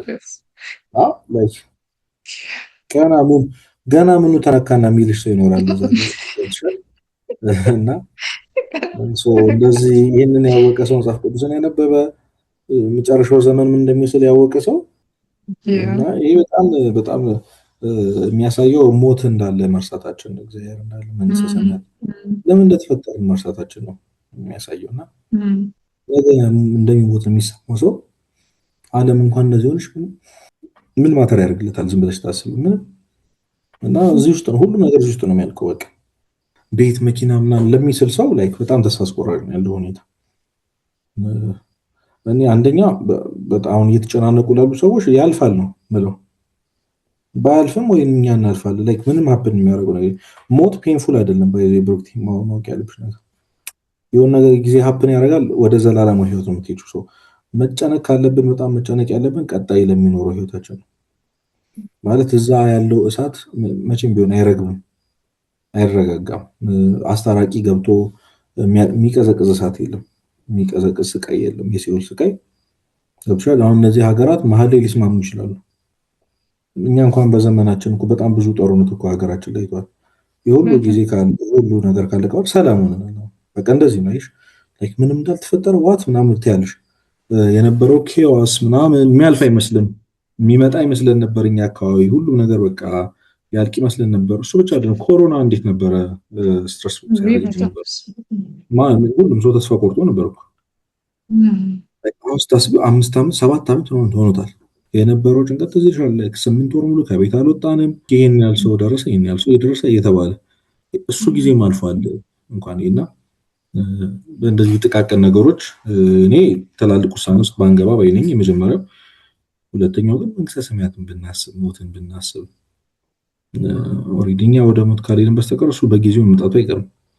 በጦርነት ባትሞጪ በመኪና አደጋ ትሞቻለሽ፣ ወይ የሆነ ልብሽን ሳምባሽን ታመሽ ትሞቻለሽ። ሞት አዲስ ነገር የለውም። ሰደንሊ ነው ይመጣል፣ ይወስድሻል። በጣም አሳሳቢ አስጨናቂው ነገር ግን ምንድነው? ጌታዊ መጣስ የመጨረሻው ዘመን ቢሆንስ? የሆነ አሁን ሰው የሚያጣጥፉ በጣም ያሳስበው አሁን በጣም እየተወራ ነው። ነዳጅ የለም፣ መኪና ሁሉ ሊቆም ነው፣ በእግራችን ልንሄድ ነው ምናምን። እሱ አይደለም፣ ረዛ እሳት አለ ከላይ፣ መንግስተ ሰማያትን ማጣት አለ። በጣም የሚያሳስብ ነገር አለ። ላይ ክርስቶስ ቢመጣስ ምንድነው የምንለው? ብራባ በልታችሁን ያሉ ማንን ያበላ ነው? ማንን ያጠጣ ነው? የተራበችውን የተጠማችውን ነፍሳችን ስጋና ደሙን አብልተናል አጠጥተናል ወይ? ላይክ ይሄ ጦርነት ድንገተኛ ኮሮና እኮ ንስሐ መግባት ፈልገን እስከ ወደ መቀበል ፈልገን እኮ ተከልክለናል። ቤተ መቅደስ ተዘግቷል። የሆነ ጊዜ አይደል? በመከራ እኮ ነው በጭቅጭቅ የሚቆርቡ ሰዎች ብቻ ይግቡ የተባለ። እንደሱ አይነት ዘመን ቢመጣ እኔ በጣም ብዙ ጊዜ የምናገረው ነገር ይሄ ነው። እንደዚህ ፎር ግራንትድ የወሰድነው የሞት መድኃኒት የሆነው ስጋና ደም የሆነ ቀን ለምነን የምናጣበት ቀን ይመጣል። እንደው እግዚአብሔር ያረቀልን እሱን ቀን ግን ይመጣል። የሰማዕታት ዘመን ላይ የነበሩን ታሪክ እኮ ስታነቢ ክርስትና ቤዝመንት ላይ ነበር እኮ አይደል? ዋሻ ውስጥ ምናምን ነበር፣ ተኝተው ነበር የሚቀድሱት የሚሉት። መቆም እንኳን አይችሉም፣ መሬት ስር ነበር ክርስትና። አንገትሽ ላይ ምንም ማድረግ አትችይም። ክርስቲያኖች እንደ አሁን መንገድ ላይ ፖል ላይ እንዳሉት መብራት አሁን በየትኛው ዘመን የትኛው ጨካኝ በእኛ ዘመን ያለ መንግስት ነው ሰዎችን ልክ እንደ ፖል ሰም ላያቸው ላይ እያቀለጠ እያነደዳቸው የመንገድ መብራት ያደረጋቸው የለም። እንደዚህ ነገር ሰምተን አናውቅም። ግን በዛ ጊዜ የነበረችው ቤተክርስቲያንም ቀጥላለች ነው። እንደዛም አልፏል። ቤተ መቅደስ ምናምን አይታሰብም። እርስ በርስ ተገናኝቶ የእግዚአብሔርን ስም መጥራት ክርስቲያን ነኝ ማለት አይታሰብም። አንገትሽ ላይ ማህተም ማትይበት ቀን ይመጣል። ያኔስ እንደዚህ የናቅናቸው ካህናት እንዲህ ተሳልመን ምናምን ያለፍናት ቤተክርስቲያን ለንግስ ብቻ ሄደን የሆነ ለበዓል ገዳም ምናምን ብለን የዞርናት ቤተክርስቲያን ሉዝ የምናደርግበት ቀን የማይመጣበት ቀን የለም። እንደው በጣም የሚያስጨንቀው እሱ ነው። ግን ይሄ ቅዱስ ጭንቀት ነው። በቃ ጥሩ ጭንቀት ነው። ወደ ንስሐ የሚመራው ለስኮሎ የሚመራና ጥቅልል ሳደርገው አንደኛ ቶሎ ያልፋል። ለቢግ ዲሲሽን የሚሆን ነገር ሀፕን አላደርግም ገና እንኳን ለዚህ ኮሮናን ምናምን ሀገራችን ላይ እንኳን ጦርነት ተነስቶ እንዲህ አልሆንም እንኳን ሌሎቹ ተነስተው አይደለም። እና ሁለተኛው ደግሞ በጣም አሳሳቢ ከዚህ ይልቅ ሞትና የክርስቶስ መምጣት ዳግም ምጽአት ነው ብዬ አስባለሁ። ላስት ጥያቄ አንዳንድ ሰዎች ቅድም አሁን አውርተናል ላይክ ሞር እንድንቀርብ ብለን የመሳሰሉትና ኦልሬዲ ደግሞ የቀረቡ ሰዎች ወይም ቀረብ ያሉ ሰዎች ይኖራሉ። ቀረብ ከሆነ ሴንስ ኦኬ ሰው ንስሐ ግቢ ተብያለሁ እየገባሁ ነው፣ ቁረብ እየተባልኩ ነው፣ ቆረብ ያለው ጸልይ እየተባልኩ ነው፣ የአቅሜን እየሞከርኩ ነው። ስቲል ግን በቃ እግዚአብሔርን ፊል አላረገው የሚል ሰው አለና ምኑ ጋር የተሳሳትኩት የሚሉ ጥያቄዎች እንመለከታለን። ለእነዚህ ሰዎች ምንድን ነው ኢንካሬጅ የሚያደርጋቸው? ምናልባት ይህንን የሚሉት የሌላን ሰው ህይወት ኮምፔር እያደርጉ ሊሆን ይችላል። ጓደኞቻቸው ምናምን ሲያዩ ደስ ማለት እነሱ የሚቆርቡ ንስሐ የሚገቡ የሚጸልዩ ልጆች ሊሆን የሚሰግዱ ልጆች ሆነው በቃ ደስተኛ ሆነው ምናምን ወይኔ እግዚአብሔር እኮ እንዲያለኝ ዛሬ እንዲሆነልኝ ሲሉ ያንን ይመለከቱና እንደ nothing is happening በእኔ ዓለም ላይ እንግዲህ እኮ እኔም እኮ እንዳንተ እያደረኩ ነው ምናምንና ይሄ ለነገሩ is very dangerous like ወደ መታበይም ሊሄድ ይችላል። በተለይ እንደው ቀደም ብለው ቤተክርስቲያን ያወቁ ሰዎች ከሆኑ በጣም ዴንጀረስ መንገድ ላይ ነው ያለ ነው። ግን እንደዚህ በየዋነት ደግሞ ግን የሚጠይቁም አሉ። እንደው ምን ተሳስቼ እግዚአብሔርን ምን አስቀይሜው ይሆን እግዚአብሔር ከኔ እንዴት ለምን ራቀ የሚሉ ሰዎች አሉና ምን ብለን እናጽናናቸው? የሚሉኝ ሰዎች ይሄ ድራይ ሲዝን ላይ ያሉ ሰዎች በጣም the best question እና the worst feeling ነው እዚህ ምድር ላይ ምክንያቱም ይኸውልሽ ለብዙ ዘመን የናፈቅሽውን ስጋና ደም ስትቀበይ ምንም ላይሰማሽ ይችላል። I don't think a lot of people know that though. Like ብዙ ሰው የሚያውቅ አይመስለኝም። ይሄን ስልክ እንዴት ልበለ like የሆነ ኤክስፔክቴሽን አለን አይደለ? አንዳንድ ሰውማ ጭራሽ ሊያደርገው ይችላል እግዚአብሔር አያደርገውም እያልኩ ሳይሆን ምናልባት እግዚአብሔር የሚገለጥለት የሚመስለው ሰው አለ። ያኔ ይሄ አይኑ በርቶ አለ አይደለ? ይሄ የድሮ አይኑ የሚቀየር do you know what I mean? like የሚያየው ምናምን ኢዩኤልን ሳይ ምናልባት ክንፍ የሚያይ ካህናትን ሳይ እንደዚህ የተለየ ነገር የሚጠብቅ ሰው ሊኖር ይችላል። በየዋህነት ሊያደርገው ይችላል እግዚአብሔር ሊያደርገው ማለት ሳይሆን ግን እስቲ ያ ጎድ እንዴ መሰለሽ ክርስቶስ በጣም የሚፈለግ አምላክ ነው። ሁሌ የሚገኝ አምላክ አይደለም። ሁሌ የሚታጣ አምላክ አይደለም። ኦግስቲን የተባለ ይሄ ፖሊቀ ጳጳስ ኦግስቲኖስ በጣም ለብዙ ዘመን እግዚአብሔርን ሲፈልግ የኖረ the confession የሚለውን መጽሐፍ ካላነበብሽው በጣም ነው ሪኮመንድ ማድረግሽ። ለእኔ በጣም ተርኒንግ ፖይንት የሆነ መጽሐፍ ነው። the confession ያው በእንግሊዝኛ በአንቺ ብታነቢ ኑዛዜ ደግሞ ብሎ ተተርጉሟልና ለእኔ በጣም ትልቅ ተርኒንግ ፖይንት የሆነ መጽሐፍ ነውና እድሜ ዘመኑ ሙሉ ክርስቶስን ሲፈልግ የኖረ ሰው ነው እና አንዴ እቀርብሃለሁ ኃጢአቴ ታርቀኛለች፣ እቀርብሃለሁ ኃጢአቴ ታርቀኛለች አለ። አሁን ምቀርበና ደግሞ ኃጢአቴ ታርቀኛለች። የሆነ ጊዜ ተስፋ ቆርጬ ልርቅ ስል ደግሞ የሆነ ጊዜ ያቀመስከኝ ፍቅር ትስበኛለች አለ። ሁሌ ክርስቶስ ጋር ይኸውልሽ መምጣት ብቻ የለም፣ ፊል ማድረግ የለም። ድርቅ የምትይበት ቀን ደግሞ አለ። ጸጥ ብለሽ እግዚአብሔር የምትጠብቂበት ጊዜ ደግሞ አለ። የሆነ ጊዜ ደግሞ በጣም በፍቅሩ ማዕበል ይመታሻል፣ መቋቋም አትችይም። ሰዎች ፊት ገና እግዚአብሔር ስትይ እምባሽ ይመጣል ምናምን። ለምንድነው በዚህ ልክ ሴንሲቲቭ የሆንኩት? ምንድነው ሀፕን ያደረገው? ራስሽን እስክትጠራጠር ይደርስ በቃ ላይክ ምን አይነት ህይወት ላይ ነው ያለሁት? እና ሁሉም ሰው ያሳዝንሻል። ላገኘሽው ሰው ሁሉ ክርስቶስን እወቀው እግዚአብሔርን እወቀው ማለት ያምርሻል። ላይክ አልገባህም እኮ ማለት ያምርሻል። በጣም ሴንሲቲቭ ነሽ። ትንሿን ነገር ስታወሪ ምናምን እንግብግብ ትያለሽ ምናምን። አይ ነው በጣም ሪሌት እንደምታደርጊ ይገባኛል። ከዛ የሆነ ሳሌ ደግሞ ይጠፋል። አቦ እግዚአብሔር አትበሉኝ ምናምን ማለት ጀምራች። ደግሞ የሆነ ጊዜ ደግሞ ምናምን ዘፈን ኖርማል ይሆናል ምልስ ምትበት ላይ ከላይ አወራረድሽ ራሱ ጣት ይሉን ግልብጥ ብለሽ ወደታች ነው በቃ ምትሆኝበት ጊዜ እና ይሄ ነው ሪል ክርስትና። በቃ ይሄ ነው ክርስትና፣ ይሄ ነው። ቅዱስ ጴጥሮስ አንተ ይሄ እግዚአብሔር ልጅ ነህ ብሎ መለሰ። እንግዲህ ስጋና ደም ይሄን አልገለጠልህም መንፈስ ቅዱስ ነው እንጂ አባቴ መንፈስ ነው ብሎ መለሰለት። ከዛ ዞር ስትይ ደግሞ ሐሙስ ዕለት እንዴት በአንተ እኔ እንዲሆን አልፈቅድም አይሆንበት ጌታዬ ሲለው ዞር በል አንተ ሰይጣን ተባለ። በአንድ ሰውነት የተለያየ አንደበት የተለያየ ስሜት ማለት ነው።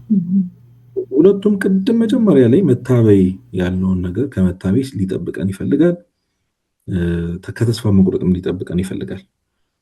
ስለዚህ ያቺን መመላለስ ውስጥ መውደቅ መነሳት ውስጥ ከፍታና ዝቅታት ውስጥ ነው ክርስቶስ ያለው ሁሌም። እና እዚህ ውስጥ ያሉ ሰዎች ጌታን በዝምታ ይጠብቁት ባይነኝ። ራሴንም ላይ ኤክስፒሪየንስ ያደርኩት ነገር ያ ዝም ብለሽ መጠበቅ ነው። እጠብቃለሁ ማለት ነው። በእያንዳንዱ ትናንሽ ነገሮች ውስጥ ክርስቶስን ኖቲስ ለማድረግ መጣር ያስፈልጋል። እና እኔ በጣም ፎርማሊቲ የሞላበት ነገር ባይሆን ይሄ ፎርማል የሆነ ክርስትና መሆን የለበትም። እንዴት ነው ሄደሽ የሆነ ሩቲን አለሽ፣ ጠዋት 12 ሰዓት ላይ ጸሎትሽን ታደርጊያለሽ፣ ውዳሴ ማርያም አለ፣ መዝሙረ ዳዊት አለ፣ በቀን የተወሰነልሽ ነው፣ በቀት ያለሽ ትጸልያለሽ ምናምን አይነት ህይወት የምትኖሪ ከሆነ መቼም ቢሆን ፊል አታደርጊም። የሆነ ጠጋ ውስጥ ያለ አምላክ ነው። የሆነ በእውነት በጣም ይደንቅ አምላክ ነው። ታክሲ ውስጥ ስትሄጂ ላይክ ሰማያዊ ያይሽ ምናምን ጌታ ሆይ የት ነህ? የቱ ጋር ነው ያለው? መቃተት ያስፈልጋል፣ መፈለግ ያስፈልጋልና ፊል ባታርጊው ራሱ እኔ ሁሌም ቢሆን ፊል ባታርጉት ራሱ አድርጉት ባይ ነኝ። በጣም ብዙ ሰው ንስሐ የመግባት ፊሊንግ ውስጥ ስላልሆነ ብቻ ልቡ ስላልተሰበረው ነገር ስላለ ማይግባቷል ግባና የንስሐ ፕሮሰሱ ራሱ ይሰብራል። ከዛ ምንም በቃ የድሮ መጓጓት ድሮ እስከው ደግሞ ገና ልትቀርቢ ሰልፉ ላይ ያለሽ በጣም ታለቅሻለሽ ምናምን በጣም ምንድነው አብን ያደረገው ወደኋላ እንድትመለሽ እስኪገፋፋሽ ድረስ ልደርቅ ይችላል። ሄደ ተቀበል ራሱ ይሰራልና ክርስቶስ ነፍሴ የወደደችውን አያችሁትን ሌላ ሁለተኛ መጽሐፍ ሌላ ሁለተኛ ጥፋቴ ነው። ይሄ ደግሞ ሌላ ሁለተኛ ተርኒንግ ፖይንት ነው። ነፍሴ የወደደችውን አያችሁትና የአቡነ ሽኖዳ የመጨረሻ መጽሐፋቸው ነውና እና በሙሽራዋ ብቻ አስረድቼ ልጨርስ። ሙሽራዋ ደኝታ ጌታ መጥቶ ያው ሙሽራዋ ያንኳኳል፣ ወዴ ሆይ ክፈችልኝ ይላታል። እሷ ግን እኔ ተኝቻለሁ ልቤ ግን ነቅቷል ትላለች። እና ተነስቼ እንዳልከፍት ልክ ቀሚሴን አውልቅ ያለው እንዴት ለብሰዋለሁ፣ እግሬን ታጥቤያለሁ እንዴት አሳድፈዋለሁ ትላለች። ማለት ከአልጋዋ ተነስታ ብርድ ላይ ለቆመው ሙሽራዋ ለመክፈት ቀሚሷን አውልቃለች። ገና ለብሳ ምናምን ፕሮሰሱ በዛባት እና እግሯን ታጥባለች። ወርዳ በሩ ጋር ስትሄድ እግሯ መቆሸሾ ምናምን ታያት እና እሱን ምክንያት አድርጋ ተኛች ትተው እና በጣም በቃ በረዶ ሰርቷል፣ ቀዝቅዟል። የመድኃኒዓለም ምስል ይልሻል የሚያንኳኳ ለሁለት ነገር ምሳሌ የሚሆኑ አንድ ለዚህ ነው። ሁለት አንኳኩ ከደጅ ቆሞ ያንኳኳል የተባለውን ወንጌል ያለው ነው እና እጁንም በመክፈቻው አድርጎ ለመክፈት ሲጥር ደግሞ ታያለች በውስጥ በኩል አርጎና ሳይ አንጀቴ ታወከ አለች። በጣም በቃ ልቤ ታወከ ለታዘምኩለት አለችና እኔ ተኝቻለሁ ልቤ ግን ነቅቷል አለች። ሰውነቷ ተኝቷል ላይ እሷ ግን ነቅታለች። አዌር ነን አይደል? የሆነ ገብቶሻል። ልባችን ደንድኖብናል፣ ግን መፈለግ እንዳለብን አምላክ እንደሆነ ስጋው ደግሞ የሚከበር ፊሊንግ የሚባለው ነገር ደግሞ እናውቀዋለን፣ ግን ሰውነታችን ተይቷል እና እሱን አልፋ የሆነ ሳሌ መንኳኳቱ ጸጥ አለባት፣ ዝም አለ እና ወዴ ፈቀቅ ብሏል ብላ ተነሳች። ቅድም ኤክስኪውዝ ስታደርጋቸው የነበሮቸው ነገሮች ላይ ካሁን ኤክስኪውዝ አይደሉም። ቀሚሷንም ትታ ለእግሯም ጫማ ትታ ተነስታ በሩን ከፈተች። ስትከፍተው ወዴ ግን ፈቀቅ ብሏል የለም አለች እና ለእሷ ፔንፉል ነበር። የፈለጋትን ውዷን መልሳ ስትፈልጉ አጣች፣ ወጣች። ነፍሴ የወደደችውን አያችሁትን እያለች ፈለገችው። ወንበዴዎች አግኝተው ደበደቧት። ደም በደም አድርገው ደፍረው ምን ብለው በጣም አሰቃይተው መንገድ ላይ ጣሏት። ሴቶች መጥተው አሾፉባት እና ነገረቻቸው። ድንገት ውዴን ካያችሁት ንገሩት፣ ልቤ በፍቅሩ ተቃጥሏልና ነፍሴ የወደደችውን ንገሩት መጥቶ ያገኘኝ አለችው እና እሱም ተመለሰ ይላል። ከዛ ይዟት ገባና ይሄ ክርስቶስ የሚፈልገን የሆነ በጣም እሱ የሚፈልግሽ ሰዓት አለ፣ በጣም የሚፈልግሽ ሰዓት አለ። ከዛ እንደ ቅዱስ ባስልዮስ ራሱ ይላል ክርስቶስ የሚደበቀው ወይም ደግሞ ከህይወት የሚሸሸው ጠልቶ ወይ ተስፋ ቆርጦብህ አይደለም እንድትፈልገው ነው ይላል። እንደውም አቡነ ሽኖዛ ሁሌ የሚሉት ነገር አለ፣ ፍቅር ከሁለት ወገን ነው ይላሉ። እሱ ብቻ ቢወደን እኛ ካልወደን ነው እሱ የማያስደስተውም ይላል። እና በወደደን ልክ በፈለገን ልክ እንድንፈልገው ይፈልጋል እግዚአብሔር። በነገራችን እንደ ሰው አቴንሽን ይፈልጋል እግዚአብሔር። በቃ ማሳየሽን ፍቅር እንደሰችን ይፈልጋል ላይ አለበለዚያ ምን አይነት የፍቅር ግንኙነት ነው ያለን? ይሄ እና በቃ ውዷ ግን አገኛት መጥቶ አገኛት። በጣም ፔን ውስጥ ሆና ፈለገችው እና ሰውነቷ ተኝቶ ኤክስኪውዝ አብዝታ ምናምን በጣም የተጨማለቅንበት ዘመን ነበረ። ብዙ አለ ብለን ኦልሬዲ ማይሄድም ብለን ትናንሽ ነገሮች እያደረግንበት እና እንደው በጣም ጥሩ ነው። በፔን ውስጥ ሆነን እውነት በጣም እያለቀስን ምንም ስሜት የሰማን ዝም ብለን እያለቀስን ጌታዬ ይፈልጋሉ የት ነህ ነፍሴ የወደደችህ ወይ የት ነህ እያልን አሁን ቀሚሴንም ትቼ እግሬንም አሳድፌ በሬንም ከፍቼ እየፈለኩ ነው ኢጎይን ጥዬ ማለት ነው። በቃ ሁሉ ነገርን ጥዬ እየፈለኩ ነው በማለት ዝም ብሎ ጸንቶ በመቆየት ካልሆነም እየለመኑ እያለቀሱ ግን ባሉበት ቆሞ ያቺ ሴት ከተደበደበች በኋላ የትም ልትፈልጉ አልሄደችም። በግራ ብትሄድ እኔ ሚስት አደረገው ነበር ወይ በቀኝ ብትሄድ ሚስት አደረገው ነበር። ላይክ ግን ሸኘቻቸው። ንገሩት አለቻቸው። ንገሩት፣ ካገኛችሁት ንገሩት። ባለችበት ቆማ ጠበቀችው እና ጸንቶ መጠበቅ አለ አይደል? እኔ ሁሌ በጣም እንትን ብለው ነገር ሰው አንዳንድ ሰዎች ክፉ ልማዱ ብዙዎቻችን እንቸገራለን። ብዙ መመለስ ማንፈልግበት ይወጣል። የሆነ ጊዜ ከተመለሽበት በኋላ ግን በጣም እየሰመጠን በዛው ምን ሄዱ። ለምሳሌ በሲጋራ በጫት በመጠጥ በዘፈን የሚፈተን ሰው ከነበረ ሁሉንም ትቶ በጣም የተቸገረው ሲጋራው ላይ ከነበረ እሱንም እንዴት ብሎ ከተወ ወይ በጣም የተፈተኑ እሱ ላይ ከሆነ መልሶ ሲወድቅ ሲጋራው ላይ ብቻ አይደለም የሚቆየው፣ እሱ ይቀጥላል። ሌሎቹን ማህጢያት መደጋገም ይጀምራል። በቃ አንድ ይወድቅ ያለው ብሎ አንዷ ላይ እውነት ከኃጢአት እንኳን ራሱ አንዱን ማድረግ ብቻ በቃ እኔ ሁሌም በጣም መናገር ፈልገው ነገር ይሄ በቃ ሌላውን እንኳን አናርግ፣ ቢያንስ ማንፈተንበትን ይሄ ማያስገድደን ማይጫጫነን ኃጢአትን እንኳን ትተን ቢያንስ የተጫጫነን ላይ እንውደቅሽ፣ እሱ ላይ መውደቅ መነሳት፣ አንዷ ላይ ራሱ መታገል ብቻ በቂ ነው በቃ። እና ባሉበት ጸንቶ መቆም፣ አንዴ ከወደቅም በኋላ ማለመድገምሽ ቢያንስ በጣም ሰባሪ ነው። በጣም ከፍ ካልሽ በኋላ እስከ ወደው መቀበል ከጀመርሽ በኋላ የሆነ ያክል ወራት በጣም ከተሻሻልሽ በኋላ ድጋሚ መመለስ እኮ ከባድ ነው። ግን ስትመለሽ ቢያንስ የነበርሽበት ቦታ አትመለሽ፣ ቆመሽ ጠብቂው ድጋሚ እስኪሰማሽ፣ ድጋሚ ወደ መመለስ፣ ድጋሚ ወደ ከፍታ ከፍ እስክትይና ጌታን መፈለግ ቅድም እንዳልኩሽ በጣም በጣም ፔንፉል ነው። በጣም ሁሌም ፔንፉል ነው። ሁሌ አይገኝም። ቅድም ኦግስቲን እንዳልኩሽ ነው። አገኘው ስልህ የለህም ነው፣ አለ ስልህ ደግሞ ልክ እንደዛ ነው። የለም ብሎ ተስፋ ሊቆርጠው ሲል ደግሞ ሁላችንም የሆነ የጎበዝንበት ወራት አለ እኮ አይደል? የሆነ ቀን አለ። እሱ ተስፋችን ነው። ባይዘ ብሩክቲ አሁን ለምሳሌ አንቺ ያለንበት መንፈሳዊ ደረጃችን በጣም የተበላሸ ቢሆን ግን የዛሬ የሆነ ያክል ዓመት ወይ ወር እና ቆርበን እናውቃለን። ስለዚህ በህይወታችን ለዚህ ህይወት የተገባን እንደሆነ ወይም ደግሞ እንደምንችል አንድ ቀን አሳይቶናል። ተስፋ ነው እና ጌታ እንደዚህ ነው፣ ያለ ተስፋ አይሰጥም። አንድ ምሳሌ ብቻ ልስጥ። በጣም ብዙ ቦታ ሜንሽን ያደረኩት ነገር በደንብ ሪሌት ያደርገዋል ብዬ አስባለሁ። አንድ እህቴ ናት የነገረችኝ እና ባልና ሚስቶች አሉ እና ሚስቱ ላይ ትነጫነጫለች፣ ባልን ታስወጣለች። ውጣልኝ ከቤቴ ምናምን ትላለች ሁሌ በቃ በሆነም ባልሆነም ሙዷ ሲቀየር በቃ ማስወጣት ነው። እቃውን ሰብስቦ ይወጣል። እሱ ፈገግ እያለ ተይ እናቴ እያለ ነው፣ እሷ ታስወጣለች። ከዛ በቃ አሁን ሰላሜን አገኘሁ ብላ ትኖራለች። ትንሽ ጊዜ ከቆየች በኋላ ቤት ስታዘጣ ወይ ምናምን ያው በቃ ወይ ቲሸርቱን ታገኛለች የሱ ጠረን ያለበት፣ ወይ ፎቶውን ወይ የሱን አጀንዳ ወሬ ላከላትን የሰጣትን አበባ ሊሆን ይችላል። ጀስት እሱን ሪማይንድ የሚያደርግ ቤት ውስጥ የሆነ የቀረ ነገር ይኖራል ሁሌም። ከዛ ይናፍቃታል፣ ያው ትመልሰዋለች ምናምን። የአብዛኞቹ ሰው እንትን ነው። ይሄ ለነፍሳችን እና የክርስቶስ ነውና ከልብሽ ከቤትሽ ስታስወጩ ጌታ ሲወጣ ራሱ ፉሊ አይወጣም። ሁሌም እሱን ሪማይንድ የሚያደርግሽ እሱን ትሪገር የሚያደርግሽ የሆነ የህይወት ጥግ አለን፣ ወይ የሆነ መዝሙር አለ፣ ወይ የሆነ ጸሎት ፓርት አለ፣ ወይ የሆነ ቤተክርስቲያን አለ፣ ወይ የሆኑ ሰዎች አሉ። ላይክ የሆነ ሰው አለ፣ የሆነች ግን ነገር አለ፣ ህይወታችን አንድ ነገር አለ። ጌታ እንደዚህ ተወኝ ብለን ራሱ ከቤታችን ስናስወጣው እንኳን ሲወጣ እንኳን የሆነ ነገር ጥሎ ነው የሚወጣው። በኋላ መፈለጋችን አይቀርምና የቅዳሴ ወጣን ለምሳሌ ራንደምሊ መኝታ ቤቶች ሊሸትሽ ይችላል። በቃ ብድግ ብሎ የት ነው የተጨሰው ምናምን ላይ በቃ እሱ ብቻ ወስዶ ሊያስለቅስ ይችላል። አንዴ ሰብሮ ይመልስሻል። እና ያለ ተስፋ የተሆነ አምላክ አይደለም። በዜሮ አይተሆንም።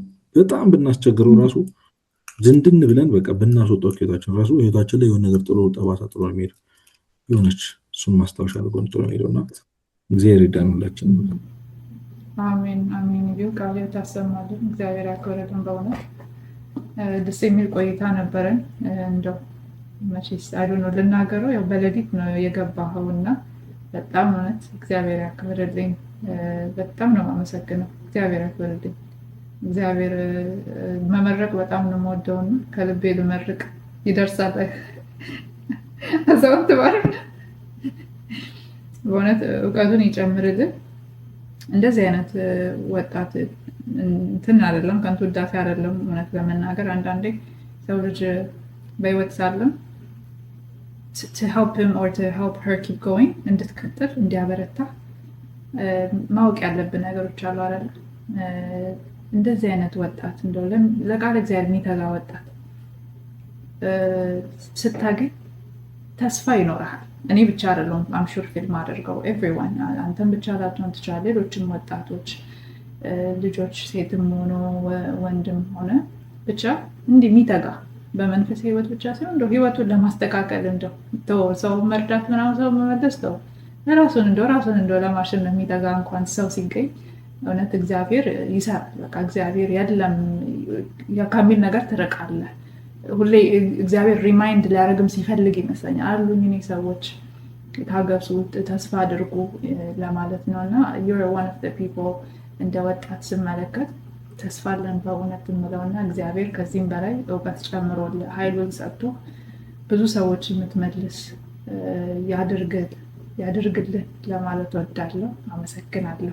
ምናልባት የምትጨምረው ነገር ካለ እድል ልስጥህ። ልተኛ ነው የምለው እኔ ምንም አይደለም። ከሌሊቱ 8 ተኩል ሆኗል። እግዚአብሔር ያክብርልኝ።